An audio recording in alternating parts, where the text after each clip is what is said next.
Welcome in, Fam Jam. Welcome to episode number 621. Today's our first Twitch All-Star Wrestling, aka TAW Live of 2025. We got a smashing 9-match event card today. Championships on the line. We have, actually, I was going to say all day long, but that's not necessarily true. Our very first match of the day, our tone setter, is actually going to be the debut of a new superstar coming out of Honeybee Wrestling's management team. Tyler North makes his debut today. He's going to kick things off for our first TAW Live of 2025. Now, of course, leave his opponent. I mean, you're going to have to stay tuned. I can't give you all of the beans in one spill. But, great show planned for today. Nobody on the broadcast booth with me at the moment. That could change at any given time. It is open. That said, I do not know if anybody's going to join me or not.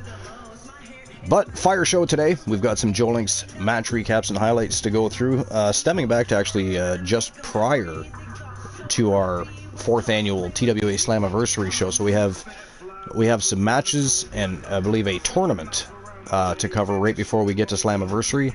And then I think he's caught up to most of the matches afterwards, except for maybe some of the backstage brawl matches. So there's going to be some matches that I don't think he's got recaps for yet, but we've got a lot of recaps to cover, and we'll of course get that started during our second match, as we always do.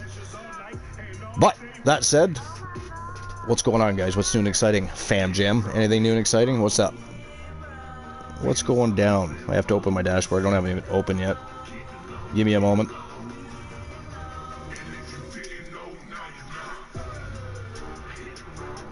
Alright, there we go. Good to go. Dashboard open. Life is great's in the house. What? I'm catching a show live? Shocking, she says. I mean, yeah, it's been a hot minute, I guess, hasn't it? I mean, you've popped in, like, near the end of the show and or commented on the show itself on Discord. But yeah, I think it's been a hot minute since you've been able to catch a show live, much less be here at the beginning. How's things been going? I know you've been a busy bee lately. What's going on with the writing and publishing and or probably editing, I'm sure, at this point. Anything new happening with that? Anything progressing? Or do you have any new projects lined up? What is going down? So anyways, Life, another question for you. Did you happen to catch our first YouTube show in over 11 months? Just the other day, that went down. Action Zone Wrestling went live on YouTube. Fantastic show, by the way. It was a fantastic show. It's still a little weird, though, because we don't have all the same tools to utilize on YouTube that we do here on Twitch, right?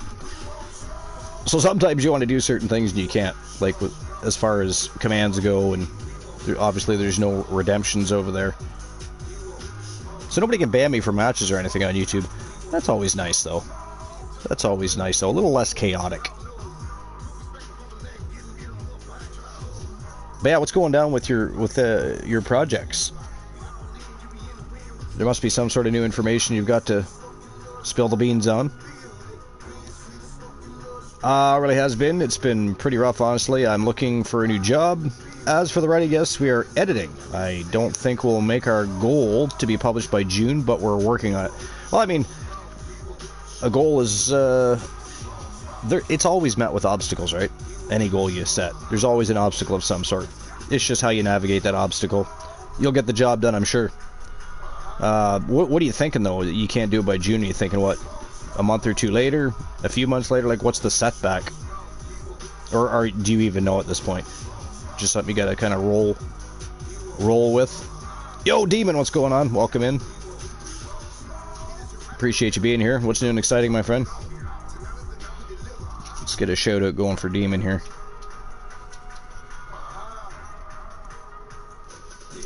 How's your day, Demon? What's new and exciting? Anything? By the way, thanks for popping in. Welcome to episode number 621. You just got out of school? Nice. How'd that go? Just pop in and say hi. Gotta go do something here. Unfortunately, I'm doing great. I'm off today, so I decided I was gonna run a show today. Originally, I wasn't gonna do it till Friday, But that said, I may still have a show Friday. I haven't decided yet if I'm running Wrestle Wars Genesis Friday or Sunday. But I will let everybody know, of course. School was boring. Yeah, well, I mean, that happens. At least you're there. A lot of people don't find value in school and education anymore. Probably by the end of the year rather than summer. Okay. We're working with a professional editor. Oh, you're working with a professional editor now. Awesome. And she's worth it, but editing is pricey. It's a matter of money at this point, but we will get it done. Fantastic. You're going to have to, of course, remember Archer when you strike it rich from all these novels. I mean, I at least want a copy. I at least want a copy. How dare you if you haven't even thought of sending me a copy, by the way. I'll just throw that out there in advance. But that's awesome, though. End of the year, June, who cares? I mean, as long as it gets done and your work is acknowledged and people can enjoy it, that's the best part of the goal. It'll be signed by both of us. Awesome. I look forward to it. I look forward to it. What classes did you have today, Demon? What made the day so boring? It's changed so much since you read. Oh, really? Yeah, it's been a while since I read it. How long that? Because that was like what, a year ago you sent that to me to read. But I mean, I kind of knew at that point that at some point you might make some changes to the novel or add things to it that weren't there. I kind of knew that. I mean, I knew you weren't giving me the final product. All AAD work, base learning class. Oh, okay. What is AAD? What is obviously that's an abbreviation for something, but I don't. What is AAD? Usually if it's abbreviated, it's probably boring. But yeah, what is that? I'm not sure what that is. To be fair. Short for special needs. Oh, okay. Okay, gotcha. I gotcha. And that was just boring today? Nothing interesting as far as the learning process went? I think so, yeah. That was pretty much our first draft, so now we're getting final plots down. Well, let me send you our... Yeah, send me the cover. And or if you... I don't know if you can or can't. You might have to keep it private. I don't know. You could always post it on the Fam Jam Discord. Unless you can't do that. But that's fine. At least I get to see it. I mean... But yeah, I knew that was a first draft. I knew things would change. So... But, I mean, that said, for a first draft, it was very entertaining. I mean, at that point, that was probably the first time I sat down and read something like that in a long time, so... I'll ask my co-author if I can post it. Yeah, I mean, yeah, don't get yourself in trouble. It's not a huge deal. I mean, I'm quite content with you just sending it to me. That's fine, too. But if you're able, yeah, I'm sure everybody would like to see it. Only thing is, only thing I did all day was walk around with the janitor at my school. Oh, yeah, that does not sound like fun at all. That does not sound... Now, do you have to help him out with his duties?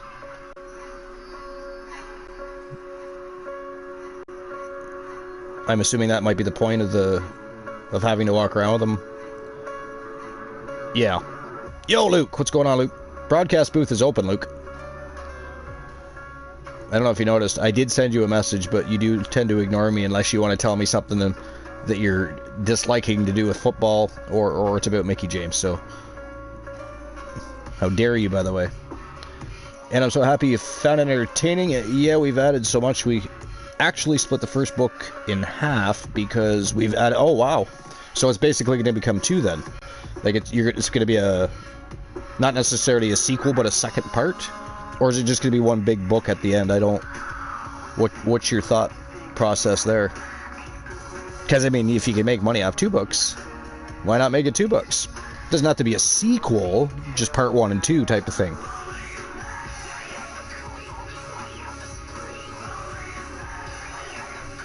But yeah, no, it was very entertaining. Very entertaining. Well written. Even for a first draft. And again, I did know that. I did know it was a first draft, so I was very well aware that things were going to change and I wasn't reading a final product. But yeah, Luke. What's going on, Luke? What'd you do all day? Besides getting geared up for that football later today. You said 8 p.m. your time, I think you said. Yo, Luke, what's going on? Now we can talk about it. I'll be going to watch the North London derby with Arsenal and Tottenham in like an hour. So no, I kind of figured. Yeah, I kind of figured because you said it started at match of the season, didn't it? So, you said it started around 8 p.m. your time, so that'd be 3 o'clock my time. Yeah. No, we're just talking about. So Life is Great is currently editing and writing a book with somebody, and they're going to be publishing it by the end of the year. Oh, yeah. So there's always trouble outside that stadium in the North London derby. you guys have trouble inside of a lot of stadiums, whether it be UK or Europe. Your fans over there like to fight. Well, the thing is, right? There's always nuts. Police horses. The police horses are always around in the North London derby. Plus, it's 8 o'clock and it's at night time as well, so it's probably not going to be. But I mean, there is going to be some trouble. That's what I'm saying. Football fans over there make our arenas look calm. Well, the thing is, right? They're going to bring. They have to cross the away fans cross the bridge. So all the Tottenham fans, because they're not far away from each other, they have to cross the bridge to come to the Emirates. Yeah, so. and they're bitter rivals as far as the sporting world goes. Bitter rivals, and there's loads of police horses around to separate them from each other. So. The fights that happen is insane. Like, I've seen stadiums happen. The intensity of a North London derby is great, though. I've had to watch them have to, like, vacate stadiums after games because shit was going down. It's like, holy crap. Yeah. It's crazy. Celtic and Rangers is really, really bad. I mean, don't get me wrong, it happens over here on occasion, too. It depends what's going on. Usually a playoff game of some sort. But I mean, you guys don't have to be in playoffs. Yeah, the streets will be like fucking blocked off and that. So like when they play each other. Yeah. Because there'll be loads of fans like.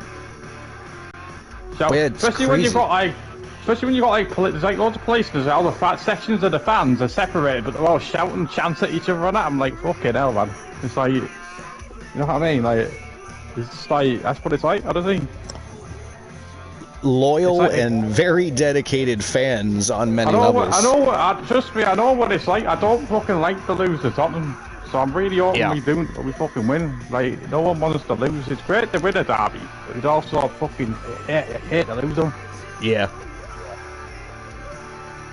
Oh, Life says, so we had a full series planned. Originally it was going to be a trilogy, but with every overreaching story we split it in half, and we'll be adding Old Book 2 onto the New Book 2. Oh, okay. So I mean, how many books is it going to be now? It was originally a trilogy. Now is it going to be more than that? Or did you literally take pieces from one of the three and put it with the other to make, well, I don't know, one book? Because you said you put Old Book 2 with New Book 2. So there's at least one book. Right now we're looking at about 6. That's amazing. The fact that you guys have the creativity for that is awesome. To have been writing one book initially and end up with 6, that's crazy. Moon Raider, welcome in. Broadcast booth is open, Moon, if you want to join Luke and I. Luke's only going to be with us for about an hour. Football's on, and we don't want to hear Luke yelling at the TV and screaming. Yeah, he can't will it at North London derby. Probably picking fights with people at his house because he's not at the stadium and can't fight the guy in the stadium. We were just talking, Moon, about the crazy, dedicated and loyal fans in the UK and Europe. Your stadiums, when you guys have brawls all the time, and it makes our stadiums look calm over here. We get unrest sometimes too. the derby games, right? The form goes out the window sometimes. Sometimes the team who's not in the bad Yo, Lord Theory, will go enter the Archerverse. That's been in like the good form. So like, I mean, the Archerverse was already here. I think it's more like enter Lord Theory. Can somebody shout out Lord Theory for me? Yo, Fluffy, thanks for the lurk. Appreciate you as always. So I get it as well. Like, I get sport, I get football, especially football rivalry. Life, if you could shout out in Lord America, Theory for me. It's nothing compared to that. But yeah, I've seen some pretty wild fights. Liverpool Scousers and people from Manchester don't exactly get along either. So Liverpool and Manchester United is a big one as well. Shocking. Yeah. All right, well, while we're discussing the crazy realm of European football, we may as well get the show on the go. We got 9 matches. We got the debut of a new superstar from Team Honeybee Wrestling, Tyler North. I didn't really turn it into a football chat. But yeah, today wrestling has become partially about football. So welcome in, ladies and gentlemen. Episode 621. Half wrestling, half football discussion.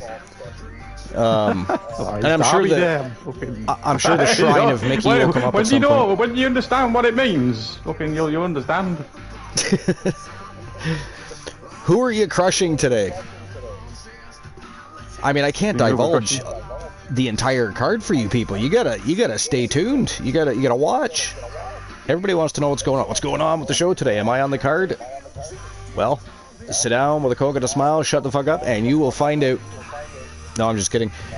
Great card, though, but we're going to kick things off right now with our tone setter, and again, it's the debut of a new superstar from Team Honeybee Wrestling, Tyler North. So we're going to get things kicked off right now.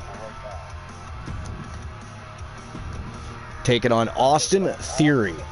Now, Tyler North's ultimate goal here is actually to be joining the Pride Division. Wants a piece of Adrian Adorable. So Tyler North requested the very last opponent that Adrian Adorable pretty much dominated, which was Austin Theory.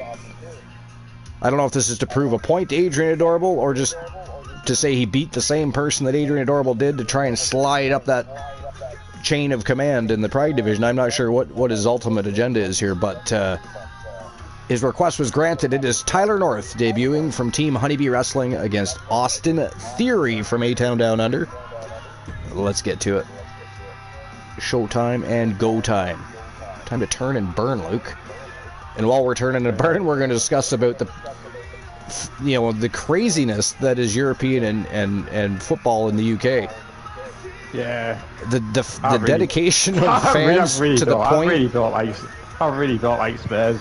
I mean, you would swear sometimes they'd all be willing to burn down the stadiums they're in. They get like especially anger. If the away team wins, like the anger that some of them get over the rival team getting a goal or winning a match, or it's insanity.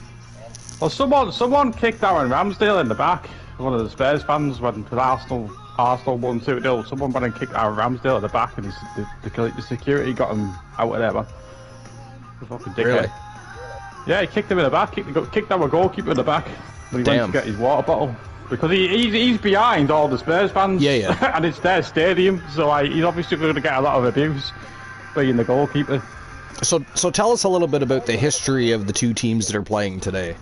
Oh, the thing is, we've like Spurs have the last time Tottenham Hotspur won a game at the Emirates Stadium, Arsenal Stadium in the Premier League was 2010. They have a really bad record against Arsenal. So Arsenal have always been the bigger team. So like, we moved into North London. They were part of North London. We moved into North London, and then we've won loads of trophies. And we've won a lot more trophies than they have. I always find Tottenham fans to be jealous of Arsenal. We won when Sol Campbell. He captained Tottenham Hotspur. He ran his contract down for free, and not only that, he went to Arsenal on a free transfer right across North London. Like, these are arch rivals, and he won titles with us, like doubles, and he even won the league at the Tottenham Hotspur Stadium as an Arsenal player. So he is hated by Tottenham fans. So And of all the teams, like say European football, football in the UK, whatever, who are the two biggest rivals in the world? Yeah, as far as football probably goes. Barcelona, Real Madrid, or like Man United, Liverpool, Arsenal, Tottenham is the best derby though, the Premier League wise to watch, because it's all our time. It's pretty what a high quality in the match.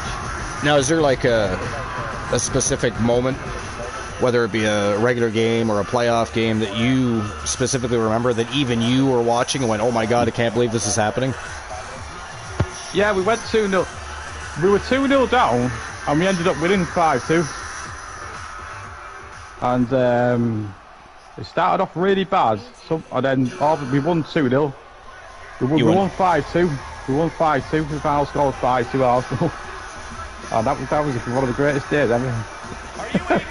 Now, did chaos erupt because of that, or like have you been to a game where just all hell broke loose? Oh yeah, it's because it's like a derby. I've been to a derby, yeah. It's just fucking, the atmosphere is crazy. It's not like any other game. Like it's different. Everyone is up for the atmosphere is crazy for a derby. It's different. Like, yeah. There's a lot of like pushing and shoving each other, yellow cards. There's going to be sending offs. You know what I mean? Like yeah. It's kind of different.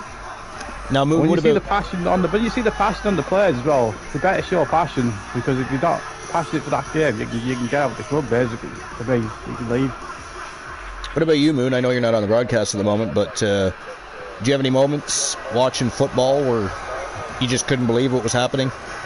As far as oh, you are on the broadcast. That's how well I was paying attention. Thierry Henry's solo goal against Tottenham Hotspur is one of my favourite moments. He literally takes the ball from our half all the way to their half and scores them. He just takes it around every play, puts it in the back of the net. It's great. I can watch that so many times. I mean, Moon, you've been here for a bit, so you know we're talking about like the craziness that can erupt in stadiums and places across Europe and in the UK, you know, over rivalries in football. So I was just curious, have you ever been to a game yourself where even you couldn't believe the craziness that was happening around? I've only been to I've been to a Swansea game, and the match there. This was when Swansea beat Northampton Town 4-1, and came from 1-0 down, 1-0 down, so win 4-1. There was us away fans. I think the fans were. I think if I'm right or not, I think the Swansea fans were absolutely swearing at whatever they were saying to the fucking. Appreciate that alert, Theory. Yeah.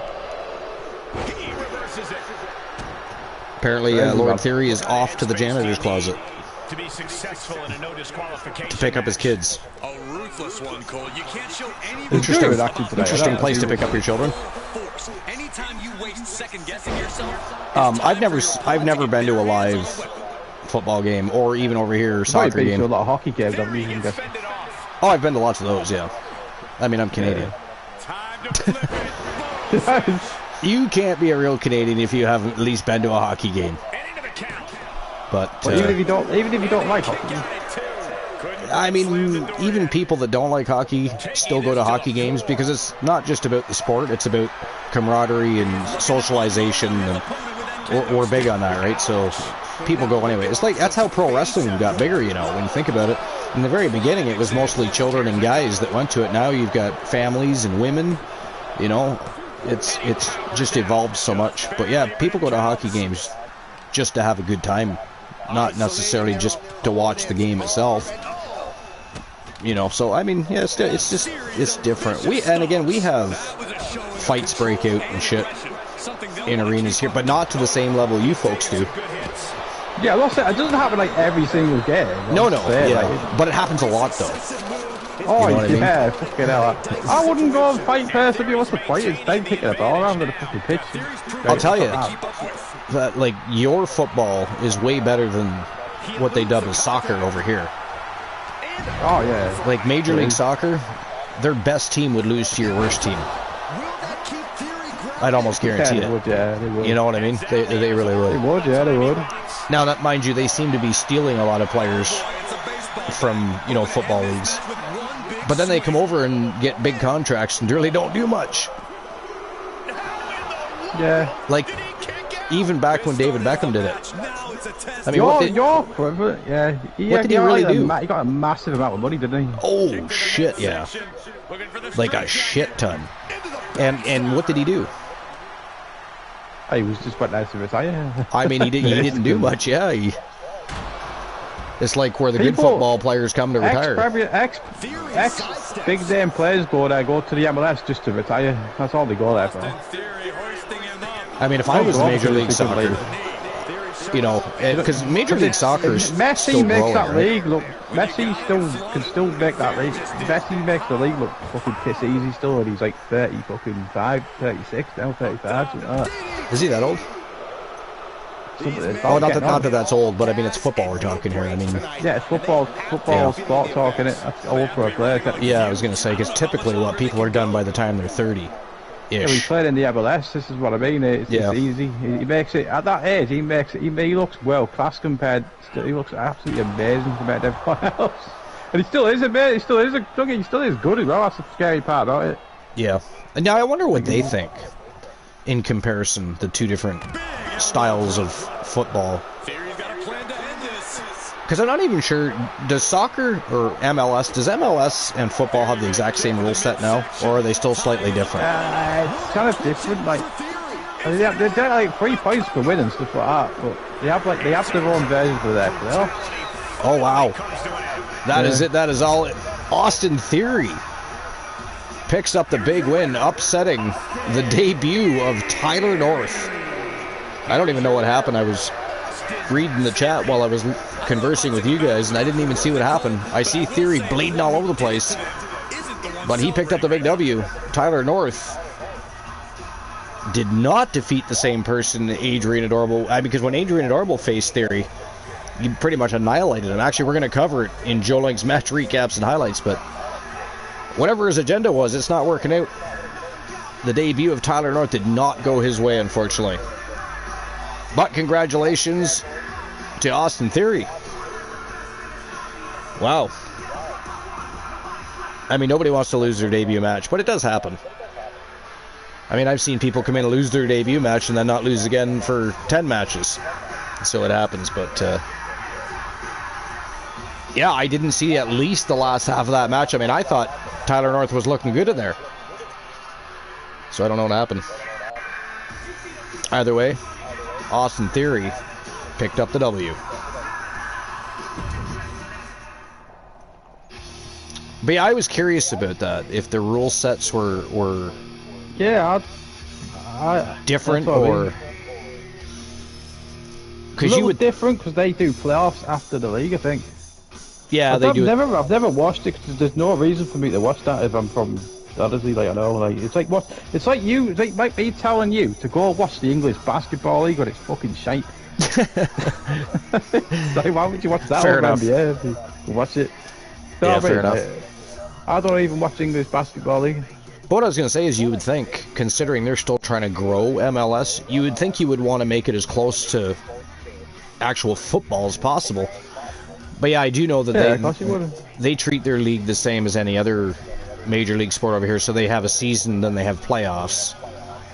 But yeah, I know you guys have like competitions and stuff like that as well. So like, because you guys have your regular season, but you've also got tournaments throughout the year and stuff too. Yeah, like the FA Cup, League Cup, and like stuff like that. Yeah, the League Cup teams just use the field the second string team basically. But if I'm the founder of the or in charge of MLS, my first thing, I would want to have my rule set be mirrored to European and football from the UK, because I mean, if you're really trying to attract people from over there to come play in your league, which I mean, they're not really. Let's face it, they're not. Let's face it, they're not really attracting people. They're paying people to come, right? But All right, so before we continue that conversation, next match is for the Legends Championship. It is a 6-superstar gauntlet eliminator. We got Joe Lincoln, the Phenom from Team Joe Link, putting his title on the line against The Undertaker. Johnny Rainbow from Team Infinite Oni. We got the Ultimate Warrior, Macho Man Randy Savage, and the man called Damien, formerly known as the Nightmare. He is a very scary, intimidating dude. Just actually lost a matchup to Archer not long ago via countout, and then attacked Archer backstage later that day. He is not an individual that likes to mess around, and he does not like to lose. But we'll see what happens today. That is one hell of a plate full of food right there for Joe Lincoln. So I don't know if you guys are... I don't know what you guys think. If Joe Lincoln can retain, can he find a way to retain the title in this Gauntlet Eliminator? Or is he going to fall and we crown a new champion? Because, I mean, look, again, Macho Man Randy Savage, Ultimate Warrior Johnny freaking Rainbow, Undertaker, and Damien. I think the only one that has not been Legends champion, and I would have to fact check myself and check the historical records, but I think Johnny Rainbow has yet to win the Legends Championship. But everybody else is a former champion. So we'll see what happens. I don't know. Joe Link, he runs a very good... I mean, he's got the Outlaws, he's got Phenomenal Soul, and one thing they do well is deal very well under pressure. They work like a well-oiled machine. So I could see Joe Link retaining. But then again... He does. Joe Link's superstars are really good as well. They are, yeah. I mean, he does an amazing job with his teams. I guess the question really is, if Joe Link does lose, who does he lose to? Who wins the title if the Phenom can't retain? Is it going to be Taker, Rainbow, Warrior, Macho Man, or Damien? That's the real question. But we may as well find out. And in a few minutes, we'll get into some Joe Link's match recaps and highlights, and we'll continue our conversation about the crazy world of football. Here we go.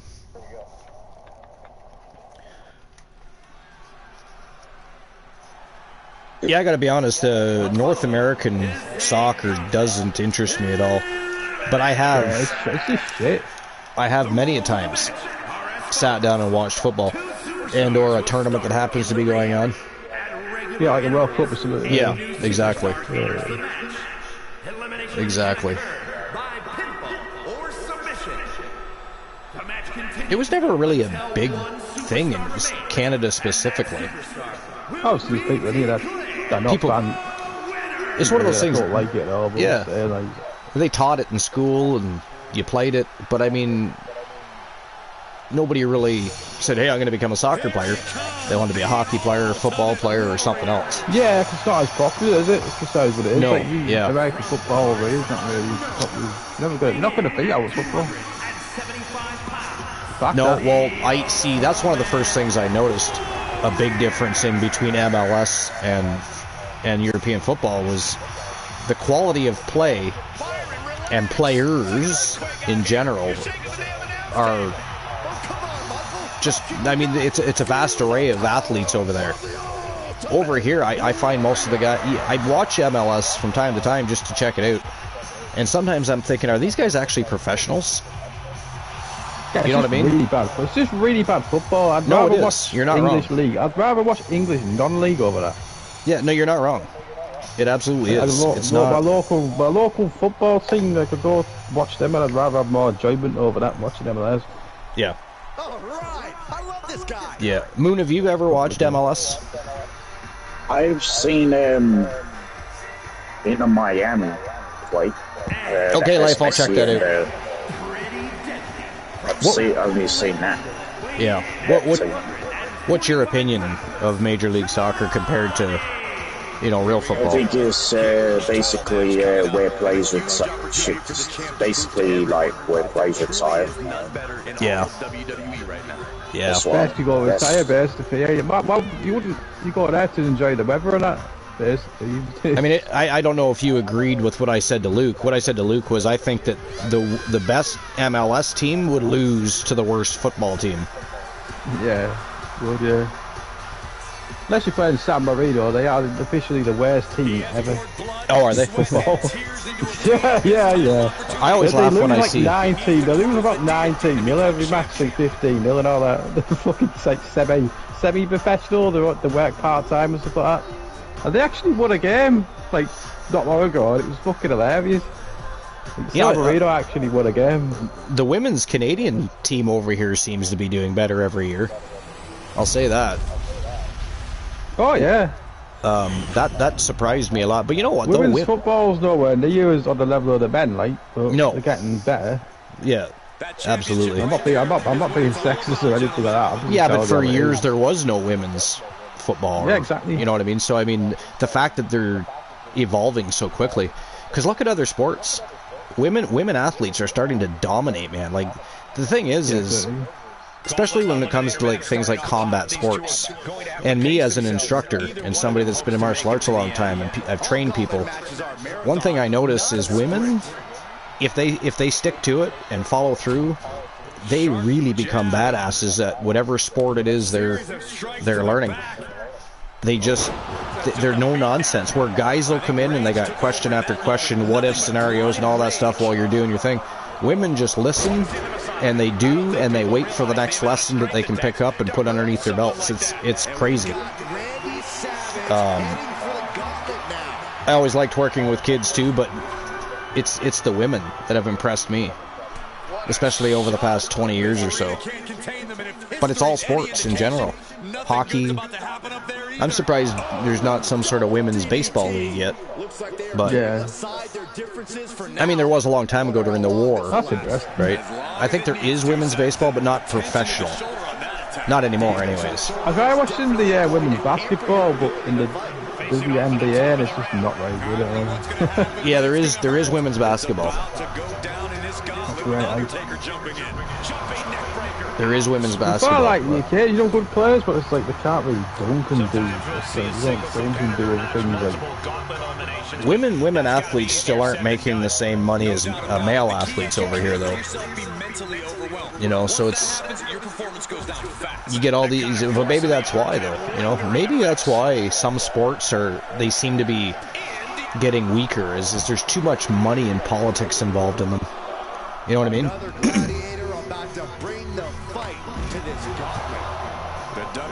I mean, a lot of people, when they start out playing hockey, they're not playing it for money. They're playing it because they love the sport, or football even, for that matter. You know what I mean? They love it. But then when you become a professional, all of a sudden you've got endorsements and money being flashed in front of your face, and I think it just changes an athlete, especially if it's too much at once. Yeah. Like, look at some of the ridiculous contracts you see these days. You know, let's even look. Wrestling contracts. Becky Lynch has probably got a big mega fucking deal, you know. Well, I was just gonna say, look at pro wrestling even. Like, the one thing I didn't understand, why Tony Khan signed MJF to a $15 million a year contract. What has he done for pro wrestling that he would already even deserve a payday like that? Like that, it's just weird for me. He's done a lot for AEW. Well, has he? Enough to warrant, because they're a very young company. Well, yeah, he's been there since the start, hasn't he? Yeah, but $60 million? He's one of their top wrestlers, isn't he? AEW. You know, I could see if they signed him to a $20 million contract. You know, something like the 60. And that's not even including what he'll make from merchandising. You know what I mean? Yeah, sure. But, and ultimately, let's face it, it was probably to keep him from going to WWE. There's too much money involved in anything though these days. If you think about it. Yeah, exactly. Yeah, exactly. My favorite saying, I flutter my eyelashes and get shit done. And I feel that's the mindset for most women when it comes to their... you're probably right about that. But I'm just saying in general, like, women are really, and when it comes to athletics, they're dominating. Like, they're evolving so quickly. And pro wrestling is another example. I'm sorry, if people don't agree with me, but I would say 70% of the time, women are outperforming the men in that wrestling ring. And they don't get enough time to finish the matches, in my opinion. Like, they're getting more time, and much more respect on many levels. Like, we finally have different titles for the women, right? We don't have 2 titles for 50 women, which I always thought was ridiculous. But they've certainly earned it. They've certainly earned it. They're going in there, they're doing their thing. They continue to hone their craft. The women are hungry. The women are hungry. I just feel like a lot of the men aren't anymore. They should be more passionate. Yeah. Yeah, well, I mean, in North America in general, like, I think one of the things that has set teams back in any sport is teams aren't teams anymore. You know, teams used to travel together, eat dinner together, sleep in the same hotel. Now they're all over the place. You know, I think what makes a team is they're together as a team and they give a damn about one another. You know what I mean? Oh, but you don't really have that anymore. They probably all got their own separate suites, and whether or not they're even in the same town the day the game is scheduled to happen, I mean, they could be coming from somewhere else, because they're all over the place. Advertisements and commercials and etc. You know what I mean? There's a lot of money in sports. It's funny too, you know. People around the world hurting for money, and you've got all these sports teams with all this money. Sports, which when you're younger, of course, you're taught to play for fun, right? Fun and camaraderie, and you know, sports do many things. They teach you self-confidence, self-esteem, a lot of different things. Great exercise and lifestyle, you know, if you take it seriously. But what is now? I assume that football is your favorite sport, Luke, or do you have another sport that you like better than football, even? What would you say your second favorite sport is? Basketball. I like basketball. Do you? What's your favorite team? Basketball. Houston Rockets. Houston Rockets. Okay. Yeah, it's the NBA team. I think Houston Rockets are getting better recently. Right? Moon, do you have a favorite sport? Or is football your favorite sport too, or do you have a different sport? Yeah, I've got favourite. I have football's one of my favourites. The other is NBA. Okay. And sometimes they're now starting to be more of MLB baseball. Oh, you like Major League Baseball too? Okay. What's your in basketball and baseball? What are your favorite teams? I think the Yankees. Yeah, Yankees got a big history. I would think NBA is the Lakers. Lakers. I can't watch baseball. I mean, like, it's too boring. I mean, I find it more boring now, but that's because I grew up in a generation where baseball players were all on steroids and hitting the ball out of the fucking park 60 times a year. So it was a different game, right? It just, everything's different now. But I like to play baseball, and I like to go to live games. I cannot watch it on TV. It's like watching paint dry. You know, it's like you splattered your brush on the wall and you're seeing which droplet of paint will make it to the floor first. I don't know, I just can't watch it on TV. But when I was a kid, like I said, it was different. It was a different game, different era. It was a lot more interesting. But unfortunately, you know, rules and regulations and things like steroids and other such performance-enhancing drugs were banned from pretty much every sport. I think hockey's the only sport here, anyways, that's never really had a steroid scandal. To my knowledge, I don't remember one. But as far as baseball goes, yeah, the Yankees is probably a favorite of a lot of people. Because they have such a big history, right? And especially in the States, I would be willing to bet that there's a large population in the States that are Yankees fans. Yep. When I was a kid, I liked the Oakland Athletics. I used to like, what was his name? I believe it was Ricky Hendricks.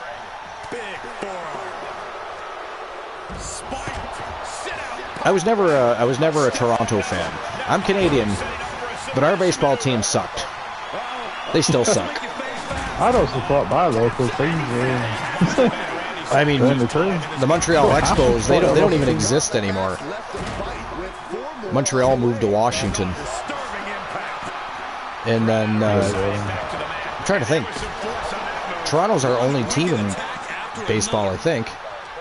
Unless I'm missing out on something. I don't recall there being another Canadian baseball team. I could be wrong. Again, I don't watch it. So that's not totally true. I will watch baseball games during playoffs. But playoffs in any sport are always better than the regular season. Always better.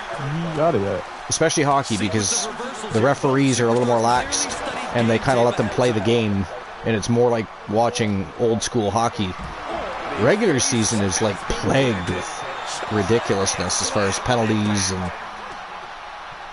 and not just referees' fault, like players in general taking stupid penalties.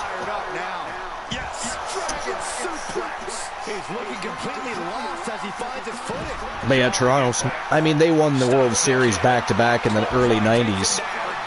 Then, after they did that, they basically traded away the entire team that won them the fucking World Series. You know, it's like, what the fuck did you just do even? So you won back-to-back World Series, and your idea is, hey, let's rebuild the team. You know, don't keep those players and slowly start bringing in new people to, you know, and where the guys that were there could lead them, teach them. No. I mean, the rest of Major League Baseball probably were not too happy about a Canadian team winning the World Series, so they're probably like, we better not win again. And, you know, they haven't, so they're good to go there. The Toronto Raptors won... what the fuck is their trophy called? I don't follow basketballs off anymore, but I should remember the name of their trophy. The National Basketball League trophy, anyways. I always forget the name of the fucking thing. I still think the nicest trophies in sports are the Grey Cup and the Stanley Cup. You know, they look like trophies worthwhile. Like, look at the World Series trophy. Have you ever seen baseball's trophy, the World Series trophy? It's a fucking platform with flags and a baseball. You play all year for that shit. You know, even basketball has a better trophy. And then football, their Super Bowl is not even a cup or a bowl. It's a fucking football on a pedestal.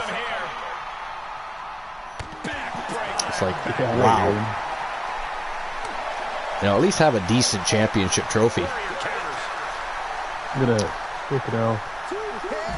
Infinite Oni is in the house, but he's muted because he's at work. I need my character's book today, but he booked over there, weren't he?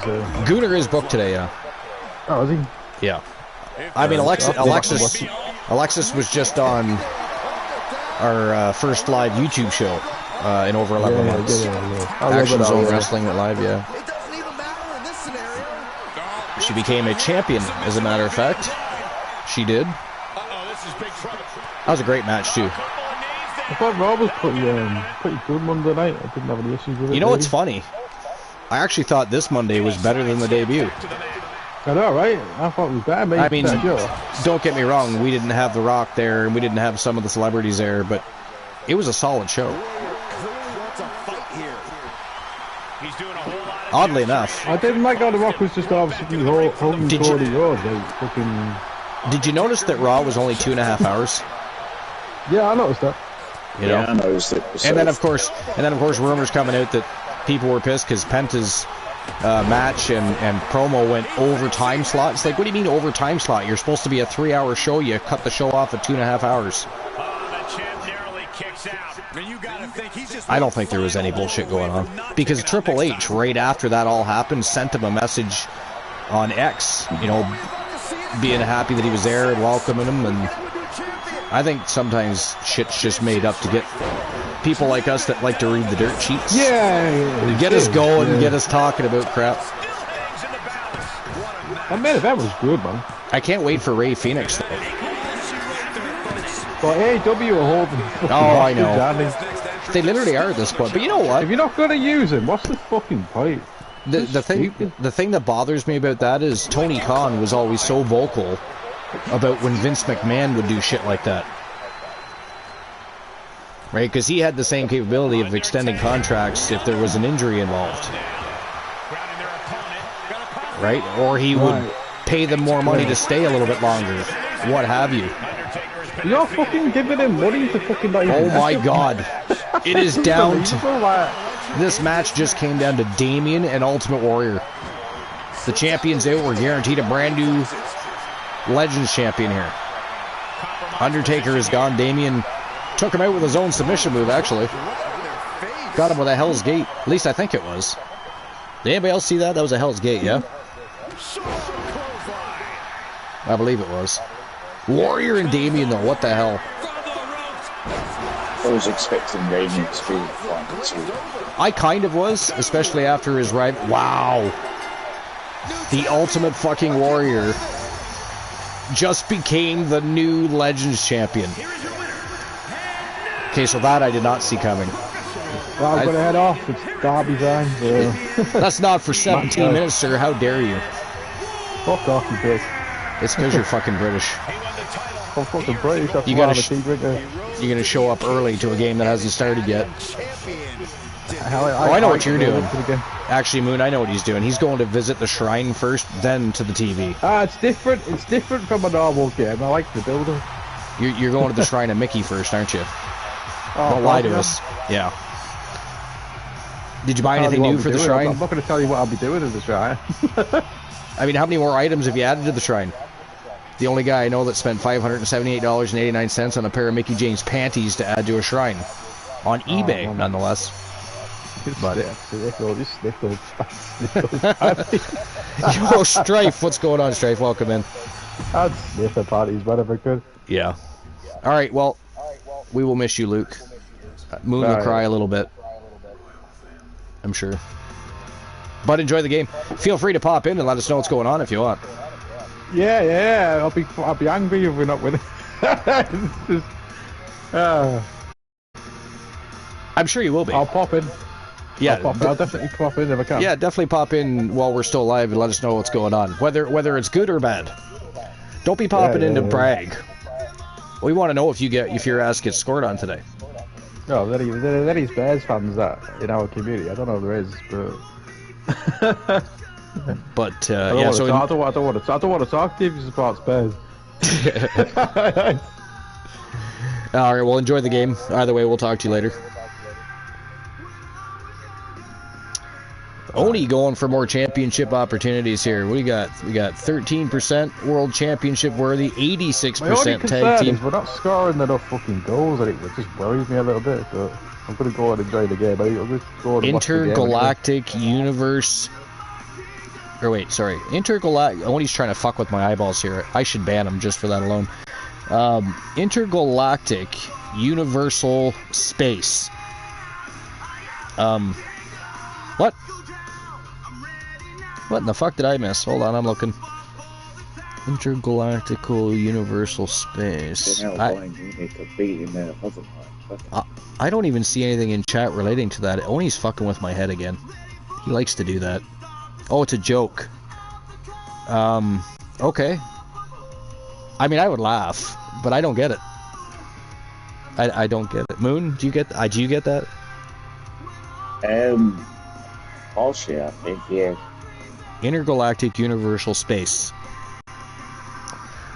I mean, I really want to laugh. I don't like to be, non-appreciative of people's jokes, but I'm struggling here. Exclamation point planetary. Of course, Strife has to should just put exclamation point intergalactic. For what? That's what I'm wondering. What are you are you and Strife talking through like DM on Discord, finding ways to fuck with my head? Like, why are we talking about intergalactic universal space and exclamation point planetary and intergalactic? You know what? I'm just gonna start the next match and keep talking to you, Moon, because you're like at this point the only one not trying to mess with me. You know. I mean, I do say at this point, which I appreciate, by the way. I appreciate that shit. But next match, TWA Pride Championship is on the line. We got Tyler Breeze. We've got Poindexter, a.k.a. Professor Pollux from Team Froggy Mothlegs, and of course our reigning defending champion, who escaped with a count-out victory. Well, it wasn't a victory. He actually lost by count-out, but due to champion's advantage, he is still our Pride champion after defeating Johnny Rainbow for that championship. But today, Tyler Breeze and Pollux look to strip that title off of him. Tyler North, I mean, I'm pretty sure his agenda was to be one of the next people in line for that championship. He's got a little bit of work to do, I think, though. I mean, it was. I don't even know what. I still don't know what happened with that match, because I watched the first half of the match, and Tyler North was doing just fine. I mean, he had Austin Theory busted open fairly early in the matchup, but then I'm going through the chat and talking with Moon and Luke, and then suddenly I look up and Austin Theory won, and I'm like, how the fuck did that even happen? I don't know. But here we go. Next match of the day. Tyler Breeze, Professor Pollux, a.k.a. Poindexter, and Adrian Adorable Pride Championship is on the line. Let's turn and burn.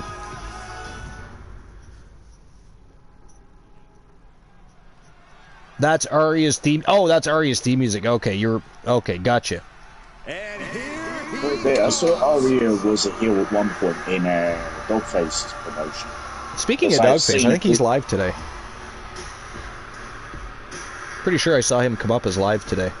That's the first time in a while, unless I've just missed some of his live shows. Isn't that the first live show he's done in a bit? I haven't seen him pop around for a while. No, yeah, me neither. Although sometimes all I've seen, like 80% of the time, is only OPW only. I've always enjoyed my time visiting Dog. He's an entertaining bloke. Always has good matches going on. I mean, he runs his channel differently than say I do, but it's he's one of like 4 or 5 channels that I still even bother to watch. Really, at least on a consistent basis. I've always enjoyed my time. Plus, I met a lot of people over there too, so that's always been nice too. Oni says, I'm at work over at the bank. Oh, that's right, you work at a bank. Who's that? On the broadcast? It's Moonraider. This is not his first broadcast. He's been on a few. Oh, you mean in the ring? That's Poindexter, yeah. That's Team Froggy Mothlegs. I mean, Poindexter's, he's looked like a lot of different things. I mean, if we all remember when he was cosplaying, I swear the man's got the largest collection of cosplay in the world, but he came out as everything from T-Dex 100 to Bat-Dex. I mean, he had so many different personas. And that all started out as a joke, well, at least, I mean, I thought it was funny. I used to make fun of him when he first debuted because he looked like Marty McFly stole Doc Brown's lab coat and come out to wrestle. Well, Poindexter apparently took offense to that. Next thing you know, he was coming out as anybody he could possibly think of. You know? He was even, I mean, he looked like He-Man at one point. He was He-Dex. There were so many different things. It was crazy. Funny. A lot of it was funny. Oni is asking because his audio is muted. Oh, yeah. Okay. That's right. I forgot it was muted. Oh, you have it very low. I wish Tyler Breeze was used correctly on the main roster. I always liked Tyler Breeze. I liked his NXT run. Yeah. Like, because I was watching NXT, like, with him in there, like the pay-per-views. To me, he was... when it was around. To me, he was one of those underrated superstars. Like, I don't know how they weren't able to accomplish him, because he's very good. Right? He's very athletic, he's got lots of charisma. He's got a pretty decent ring IQ. I mean, he's very good at what he does. I don't know if that was a Vince McMahon thing or what, but I'd like to see him be more successful myself. Could be better been snowed in for over a week. What? Where the hell do you live? I should know that. I forget, but we are about Like, I live in Canada, and I'm not snowed in. What in the fuck, dude? Did you move to Alaska? Antarctica? North Pole? Crazy. Snow sucks either way. Even if you're not entirely snowed in, you still got a fucking shovel. Unless you're lucky enough to have a snowblower and or a truck with a plow on it. Misery, yeah. Yeah, especially, you know what? If you're lucky enough to live in the country, right? Wintertime can be a lot of fun. But if you live in the city, you know, it's just tedious. It's just tedious. Wait a minute, all three people are out already? Or did Adrian come out second? Nope, they're all out. Oh, well. Oh, that's right, Dex came out first. We already talked about Dex, because Oni was asking about Dex. Japers. Alright, here we go. Pride Championship officially on the line. Adrian Adorable, Professor Pollux, and Tyler Breeze. Who's walking out with the title? The challenger not taking their eyes off the championship. Here we go. And the champ is staring daggers right back at the opposition. Yeah, so you're a Yankees fan. Do you have a favorite player, Moon? I think Aaron Judge is by far the best player. That's all I know. Okay. Which I've heard his name around a lot during throughout last year. Yeah. Like Aaron Judge has done this, Aaron Judge has done that, talking back and stuff. Strife says the roads are just really icy, so no one wants to get out. And Life says the U.S. is kind of fucked weather-wise right now. California is burning. The Midwest is under 6 feet of snow. Yeah, I bet you California would like to have that 6 feet of snow right now. Right? Craziness down there. So, does anybody know what's going on with that? I've tried to not pay attention, because, I mean, for a while there, it's all you were reading about, and it got depressing, right? But, so I haven't, last couple days I've tried not to pay attention. What, are they making any headway with that? Like, are they getting ahead of those fires? Are they getting worse? I know they were worried about something to do with part of the region that's on fire being in the mountains and then getting some really bad wind gusts, I think. Like, between 70 and 120 miles an hour or something, wind gusts they could be getting that could make certain fires worse. So I don't... But I don't know if that has happened or is happening. Lately, most of what you heard is the amount of Hollywood stars that have lost their houses. But yeah, I don't know what's going on with that as far as the LA fires go. You should look that up, Moon. See what's going on with the LA fires. This fight is pumping him up. No clue what he hopes to find. Sure says one of the BBC channels, or one of the BBC Broadcast Corporation channels. You know, showing about it. Sorry. I like BBC. You know what's weird is, especially in today's day and age, I actually find a lot of the stuff that's made in the UK and Europe is starting to become better than it is here. Like, look at even for something, you don't think of it because it's you think of Hollywood when you think of it, but look at Harry Potter. One of the things that made that successful was because it wasn't made in America, you know, and they actually went to locations to shoot, and like they managed to find children actors that are better than the fucking adult actors that we have over here, for God's sakes. But I find that it's not even just that. I'm just using that as an example. I know a lot of people have some problems with Harry Potter these days because of J.K. Rowling.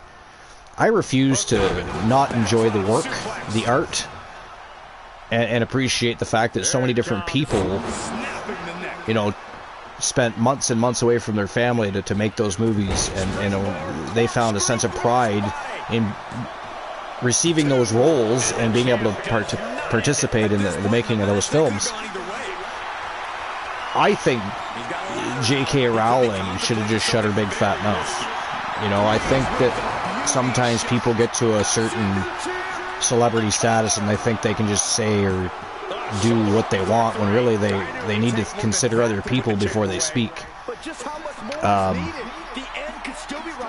Because at the end of the day, when it comes to that topic, it doesn't matter what you think. It matters what the many think. You know, the good of the one, or in this case, the bad of the one, in my opinion, does not outweigh the good of the many. And when you've got people looking to find their identity in life and figure out who they are and get people to accept them, you don't need somebody like a J.K. Rowling coming out and trying to derail that with their point of view.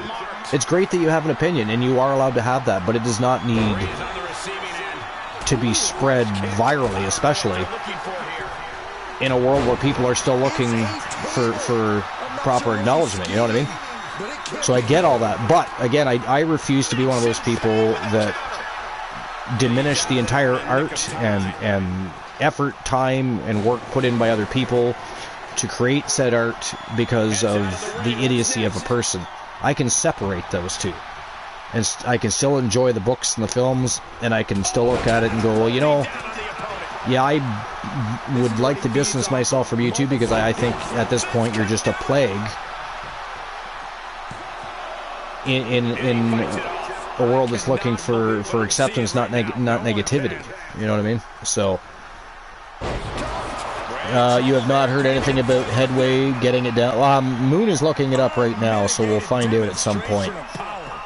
He's trying to figure out what's going on with that right as we speak. They're trying their best, but it's still spread. That's awful. It really is. This could be the beginning of the end. Down to 2, and Dex got a sharpshooter on the champion. Wow, Adorable kicks out. He's able to get out, but Dex is like, fuck that shit, let's do it again. Let's do it again. And that's it. That'll do it. Ladies and gentlemen, the winner of the match and your new TWA Pride champion from Team Froggy Moth Legs. It is your one champion, Poindexter, a.k.a. Professor Pollux. Congratulations to Team Froggy Moth Legs and Poindexter, and the Wolfpack for that matter. Wolfpack just picked up another championship, as they tend to do. They have a long history of... I mean, they're one of the greatest factions in TWA history, bar none, period. They've definitely... I mean, if you were to add up all the championships they've accumulated together, it'd be absolutely insane. Absolutely insane. So yeah, Life and Strife both say they're not making a lot of positive headway. But what have you managed to find, Moon? Anything? For what I found is about the celebrities, their name that which celebrities have lost their homes. One of them's Paris Hilton. Oh yes, well, quite a few did, I think. Is Hopkins. Some dude called Hopkins, something Hopkins. Is it Anthony Hopkins? I think it's him. I know a lot of people like I know Eric Braeden and I think Mel Gibson, and quite a few of them lost their homes. There were I remember reading. I can't remember everybody on the list, but there was a list of celebrities that their houses are just gone, absolutely gone. But you know, the terrifying thing about the whole thing is, if you look at maps of the fires, like, it don't look like they were just having a fire. It looked like somebody dropped a bomb. Like, flat out. It is bad. It's like a scene from T2 when they're showing the... You know, in the scene of Terminator 2 when they're showing what it would look like after Judgment Day started? That's basically what it looks like in a lot of places. It's nuts. Just absolutely crazy. And so many displaced people, and that state is like the amount of money it's going to cost. Like, by the time it's all said and done, I think they were saying that it might actually be the most devastating, financially devastating disaster in U.S. history. So, crazy. Just crazy. And thankfully, I mean, it's not... People have died. I believe the last time I heard anything, I think the death toll was up to 24. But when you consider the thousands and thousands of people that have been evacuated and displaced, people that have been saved, the fact that we've only had 24 deaths is fairly impressive as far as what they've been capable to do to get people away from the threat of the fires, and evacuate some places way ahead of time so that they don't have to lose their lives or deal with that situation. But so kind of impressive when you think about it, because another figure I think I remember was something like 180,000 people were evacuated or something like that. That figure could be off. Maybe Strife or Life could fact check that, or you could fact check that if you want. But I think it was around 180,000 people that ended up being evacuated, and I don't know if people are still getting evacuated, so it could be more. But at the end of the day, tragic as it is, and condolences to all the families involved, but to have only 24 deaths, I mean, that's kind of impressive considering the circumstances and the state of emergency they're in. You know what I mean? But yeah. All right, so our next matchup is in the tag team division. We've got, of course, the Twitch All-Star Wrestling World Tag Team Champions, who've been on a bit of a slump lately. They literally lost twice to Katana Chance and Caden Carter. Lost their belts to Katana Chance and Caden Carter because they were double champions. They had the Action Zone Wrestling World Tag Team Championships as well. Now, this is a team they've beaten plenty of times before.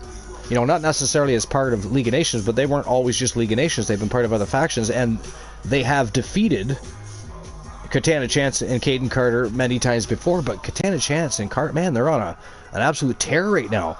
They've beaten B and Suzuki twice in a row, took their titles, and I'm sure it's not the last one, because I would imagine next week Action Zone Wrestling, I'm going to assume, especially depending on what happens today, that B and Sarah are going to be looking for a rematch, right, to try and get their titles back from Chance and Carter. But I mean, they do have their plates full today. You got a hungry team looking to rebound. Again, they had the same thing happen. They lost a couple of matches in a row to the League of Nations, then they lost singles matches to the League of Nations and others. So they've had a rough go themselves, but they are back in the spotlight. They are hungry, and they want those titles back. Can B and Sarah retain these titles? Do they have too much? I mean, is Chance and Carter in their heads so much that this could affect their reign as Twitch All-Star Wrestling Champions? Or do they separate that because, okay, we're on Twitch All-Star Wrestling today, not Action Zone Wrestling. We have a different team to worry about. What do you think their mindset would be going into this match? I mean, do you think that this is a good opportunity for Penny and Shay to try and get those titles back with everything that's going on?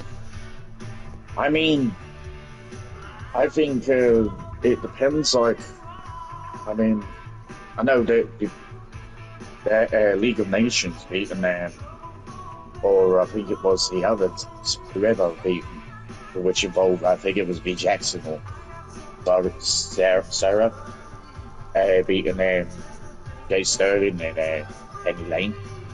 Yeah, they did. Yeah, times. Yep. But I think with get the and like focus on them. That is Switch All Stars Wrestling today. I mean, I think it's Switch All Star Wrestling, I think. Because Shay and Penny were on an absolute tear for the longest time. I mean, you're talking about two stars that just started within the last year and have already managed to get into the legendary accomplishments wing of the Hall of Legends, because they managed to win all 3 World Championship Tag Teams titles at the same time. They held them all at the same time. So we know what they're capable of, but the League of Nations just had their number. Like Katana Chance and Caden Carter seem to have League of Nations number right now. It's very strange what's been going down. But I'm definitely looking forward to this matchup. But I don't know what to expect. I'm hoping that B and Sarah can basically set the what happened on Action Zone Wrestling on the sideline and just deal with today. Otherwise, they could have real trouble with Penny and Shay. I mean, they are world class, Triple Crown champions. So they could easily sneak in a win here and take those titles from B and Sarah. But I don't know. I guess we'll have to find out. We may as well get the show on the go. Let's get them in the ring and see what happens. I personally, with this specific, especially with our track record lately, Moon, I wouldn't want to bet on this specific matchup. I would not want to bet on this specific matchup. I mean, I know I'm a big. We did fan terrible of, the other day. I know I'm like a big fan of like of the League of Nations. They're like me, like the women's side. They're like my favorite group. It's like the other day after the show, Queen Dust was saying about she was saying about like if she saw the League of Nations like go boost, like I mean Julia from behind go and I think they took out one of Santana Chance or Caden Carter, and then Queen Dust said that she had her own issue to deal with Anna Jay, saying that she's not done or something like that. Yeah, that's right. Yeah. And then Julia came up to Queen Dust, looked at Queen Dust, saying like she doesn't have no. I mean, to stay out of their business, stay out of their way.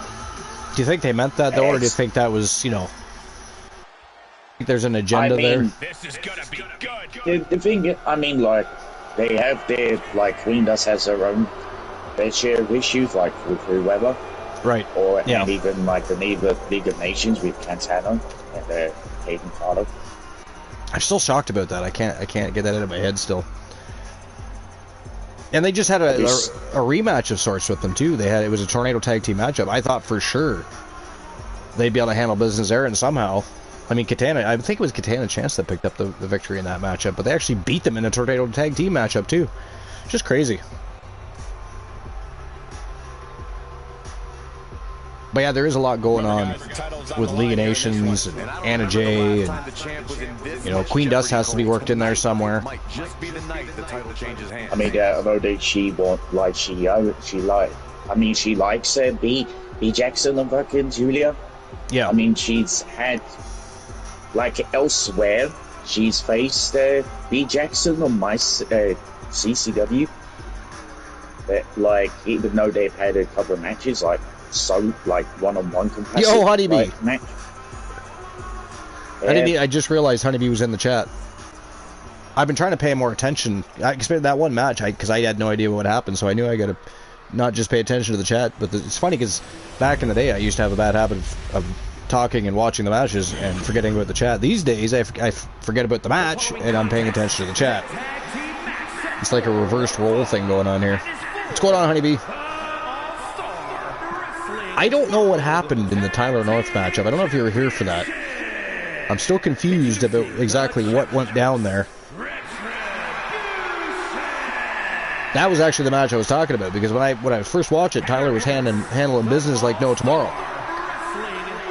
Busted open Austin Theory early in the match, and I divert my attention for a few minutes, and then all of a sudden Austin Theory somehow picks up the win, so I don't want to. I'm going to have to go back and watch that match. On the line of the tag Yo, team Blood King, what's going on? Welcome in, appreciate you stopping in. How are you doing today? Welcome to the Fam Jam. Welcome to episode number 621 here at TWA. This is one of our two main brands, Twitch All-Star Wrestling. Friday or Sunday will be Wrestle Wars Genesis. I'm just not sure which one of the two. We're also on YouTube. We have Action Zone Wrestling that goes live on YouTube. It was actually house show matches with the occasional appearance on Twitch, but it is now going to be exclusively for YouTube. And we had our first YouTube show in over 11 months, just the other day. Fantastic show, by the way.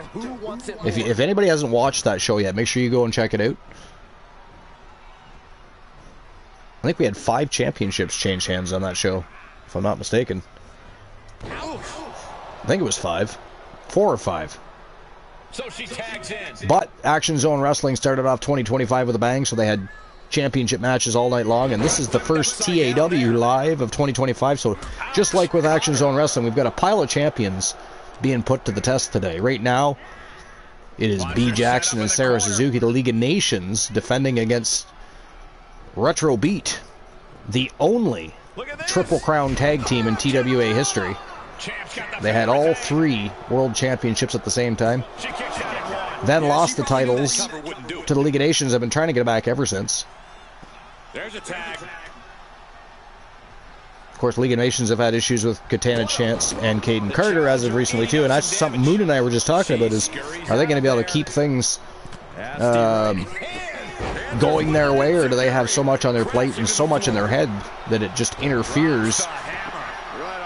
The only Triple Crown Tag Team Champions in history, they're very capable of picking up a victory, much less taking out a championship team that's got a lot on their minds.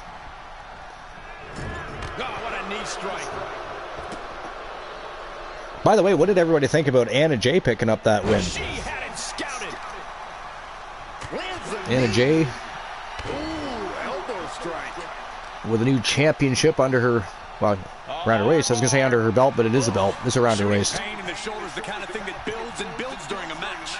Now tagging her in. But anyways, Blood King, how was your day? And what led you to the Archiverse TV channel? That's the channel name. But as far as our show goes, we simply call ourselves TWA, the Archiverse Wrestling Alliance. Then, of course, we have Twitch All-Star Wrestling and Action Zone Wrestling. All TWA. 3 brands, 1 umbrella. So a lot of action goes down, both here on Twitch and on YouTube. And actually, Blood King, if you want to find us on YouTube, we are TWA Wrestling on YouTube as well. If somebody wants to drop the link to YouTube, actually, I believe that still works. Should just be ! YouTube. I think a mod has to do it, though. Oh, thank you, Moon. There we go. TAV. I haven't changed that yet. I haven't seen TAV in a long time, other than when somebody uploads a wrestler. They'll sometimes still use TAV instead of TWA. But, I mean, the fact is, we still are TAV. Just we use TWA as a brand name. TAV is the channel. TWA is what we do.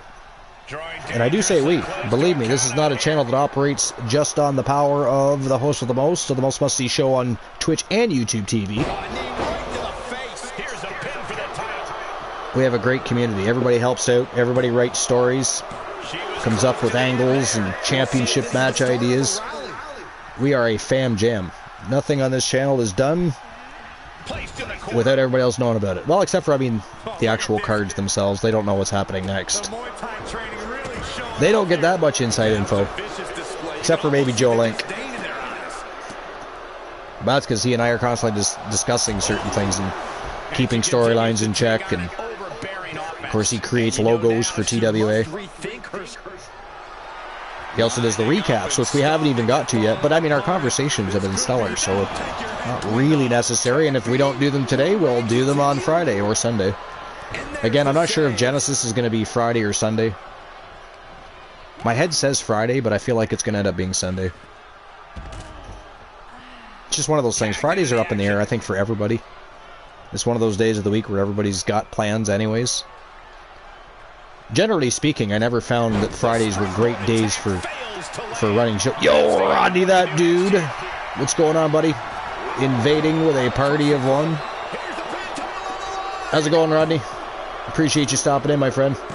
This is actually our first Twitch All-Star Wrestling of 2025. Oh, look at that. Wait a minute. Was this not an elimination match? Did they eliminate both people? I thought this was... Did 2 people get eliminated or 1? I'm not really sure. I mean, either, because the very last couple minutes I've been talking to Blood King and now Rodney, so I don't even know what happened. I thought this was a tag team elimination matchup. And maybe it was, I don't know. At this point, I forget if it was or wasn't. Either way, look at that. Retro beat with a 3rd loss in a row to the League of Nations. So still your reigning and defending Twitch All-Star Wrestling World Tag Team Champions from Team Honeybee Wrestling. It is Sarah Suzuki and B. Jackson. They are the League of Nations. Great matchup, at least what I saw. Again, I missed the last couple minutes, so I don't know if that played out the way it was supposed to or not. It was not supposed to be one one fall wins it all. But as you all know, weird shit happens all the time. I mean, look at the other day. Paul Heyman showed up with the Ascension. What in the fucking blue hell was that about? We had Damien come down to a match wearing the Legends Championship that does not belong to him. I mean, there was just stuff that happened that was not supposed to happen. We even had a match change. It's I forget which matchup it was, but it was supposed to be... Actually, now I don't remember what it was supposed to be, so I'm just going to stop there. It was supposed to be different than it was either way, and it didn't happen. It did not happen. The powers that be were fucking with Archer. How dare they? But anyways, Rodney, what's new and exciting, my friend? It's been a hot minute. Nice to see you here. Welcome to episode number 621. As you see our YouTube link there, we've been a little more active on YouTube, especially in the last year. And it was a little over 11 months since our last YouTube show, which was YTD Academy episode 39. Now, that was tied into the amount of episodes we've done as a whole, but for argument's sake, just for fun, we always gave YTD Academy a number. We did 39 episodes, but then we left YouTube for a little while, came back to Twitch exclusively. But the problem is I was doing house show matches, and I was getting all this extra traffic, and I was getting extra subscribers, and now we're up to, I think, 805 subscribers. So I think it was about time that I gave them a live show. So that's exactly what we did. So our first Action Zone Wrestling of 2025 was live on YouTube. So do check that. It was a fantastic show. And then today is our first live of 2025 for Twitch All-Star Wrestling. And then, again, Friday or Sunday. I want to say Sunday. You know, if it happens Friday, it happens Friday. But, again, Friday is one of those days I always found wasn't a great day to run wrestling shows. First of all, you got SmackDown. Second of all, you've got, you know, it's a bar night for a lot of people. People are busy, you know. So I always found Fridays not necessarily great. But we'll see. You never know. But if not, it'll be Sunday for Wrestle Wars Genesis. That'll be our first live of 2025 for Wrestle Wars Genesis. And just like Action Zone Wrestling and today's Twitch All-Star Wrestling, we will have championship matches all day long to kick off 2025. And then things will get back to normal. You'll get up to 3 title matches per show only. Actually, I think the last couple of shows we did before Slammiversary, we only had, there was a show where we only had 1 championship match. So it happens. It does happen. But anyways, congratulations, Honeybee. I know Honeybee is here. Big win. Well, sort of a big win. I mean, they've been kicking Retro Beat's ass now for, like, literally weeks. Weeks. Which, again, surprises me about the whole Caden Carter and Katana Chance situation, Moon. Like, if they can beat Retro Beat, what happened with Chance and Carter? I don't know. I just can't figure that out. I'm still just really surprised and shocked by that whole thing. By the way, Moon, are you watching the same football game that Luke is watching? Yeah, that's what I'm watching. Good, because when he comes on and starts bitching at some point, we got somebody else watching it, so you can counter his, because maybe you're not upset about the same things he is, and that could be a lot of fun. Not gonna, because I mean, I'm sure you've been around when Luke gets heated about certain things. Oh, it can be comical to say the very least. But yes, good. So what's going on? Because I kind of want to know little bits too. That way, if he comes on, I can say, yeah, we're paying attention, and still listen to him rant anyways. The goalkeeper is some young. The goalkeeper of Tottenham, here enough, made a little mistake. Right. He had the ball where he didn't have the ball in his hands, so one of the Arsenal players were putting more pressure on the dude. Right. And then tried to get the ball off of him, and he near enough did it again. But then he managed to recover second time. He did. What's the score at this point in time? It's it was about to be a goal to Spurs. It was about to be. It was a cross. It's 0-0 at the moment in 21 minutes in. Wow. So is there any reason for Luke to be fired up at this point? I know, not sure. No. I mean, it's Luke. You never can tell anyway. But I mean, the two things that, you know, get him going are anything involving Mickie James, and then, of course, anything involving football, mostly Team Arsenal, but football in general. He likes to rant about. You know, but it's funny, though. You know, he doesn't get carried away or anything, but to watch him rant and rave about certain things is freaking hilarious. Like if you want to get him going sometime, say, Luke, I mean, I think Charlotte Flair is better than Mickie James. What do you think? And man, you'll have a whole debate on your hands. Trust me. He's not a Charlotte fan. He is not.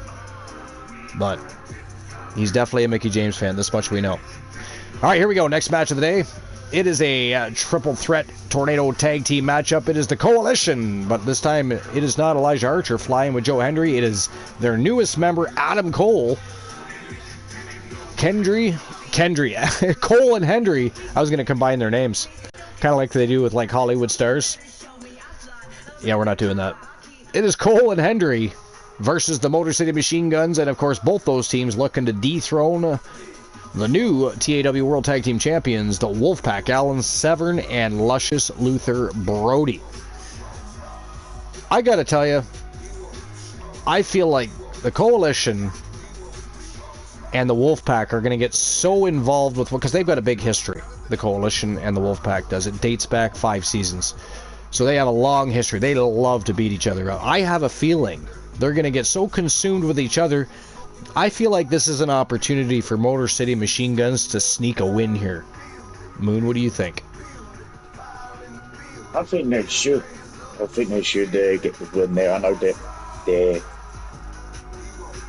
I mean, one of the experienced tag teams, because they've been around since 2006.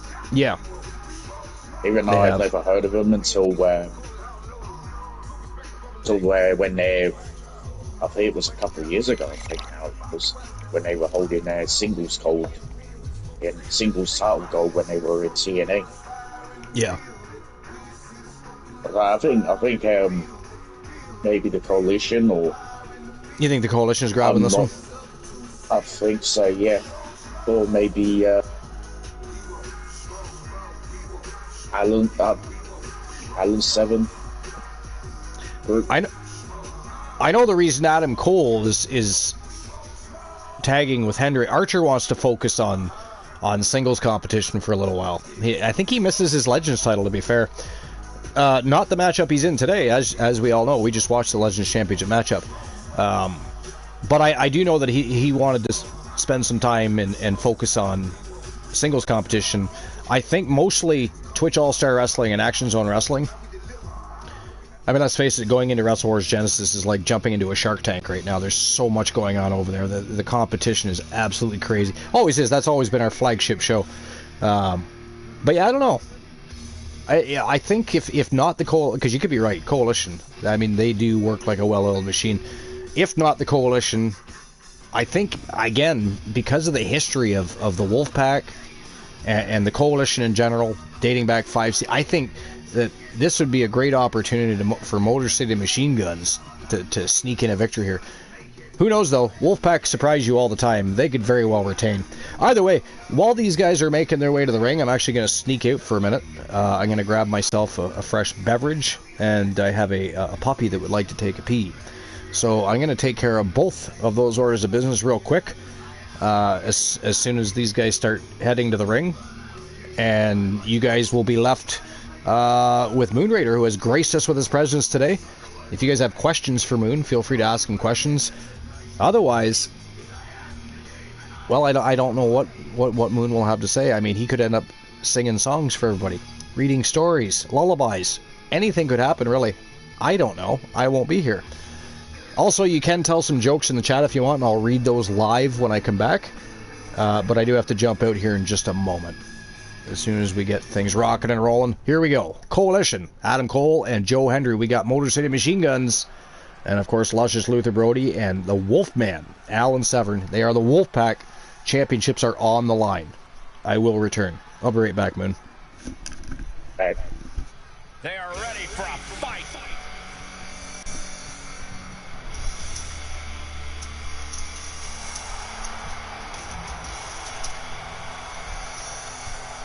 Not looking good for Arsenal right now. Not looking good right there at the moment. At the moment, possibly. The following contest is a triple threat tag team match. It's right now where more possession. But All-Star Wrestling who's that in the? Tag Who Team the hell Championship. is refereeing this? The challengers at a combined weight of 431 pounds. Money Incorporated. Remember, guys, the title's on the line here in this one. And I don't remember the last time the champ was in this much jeopardy, Cole. Tonight might just be the night the title changes hands.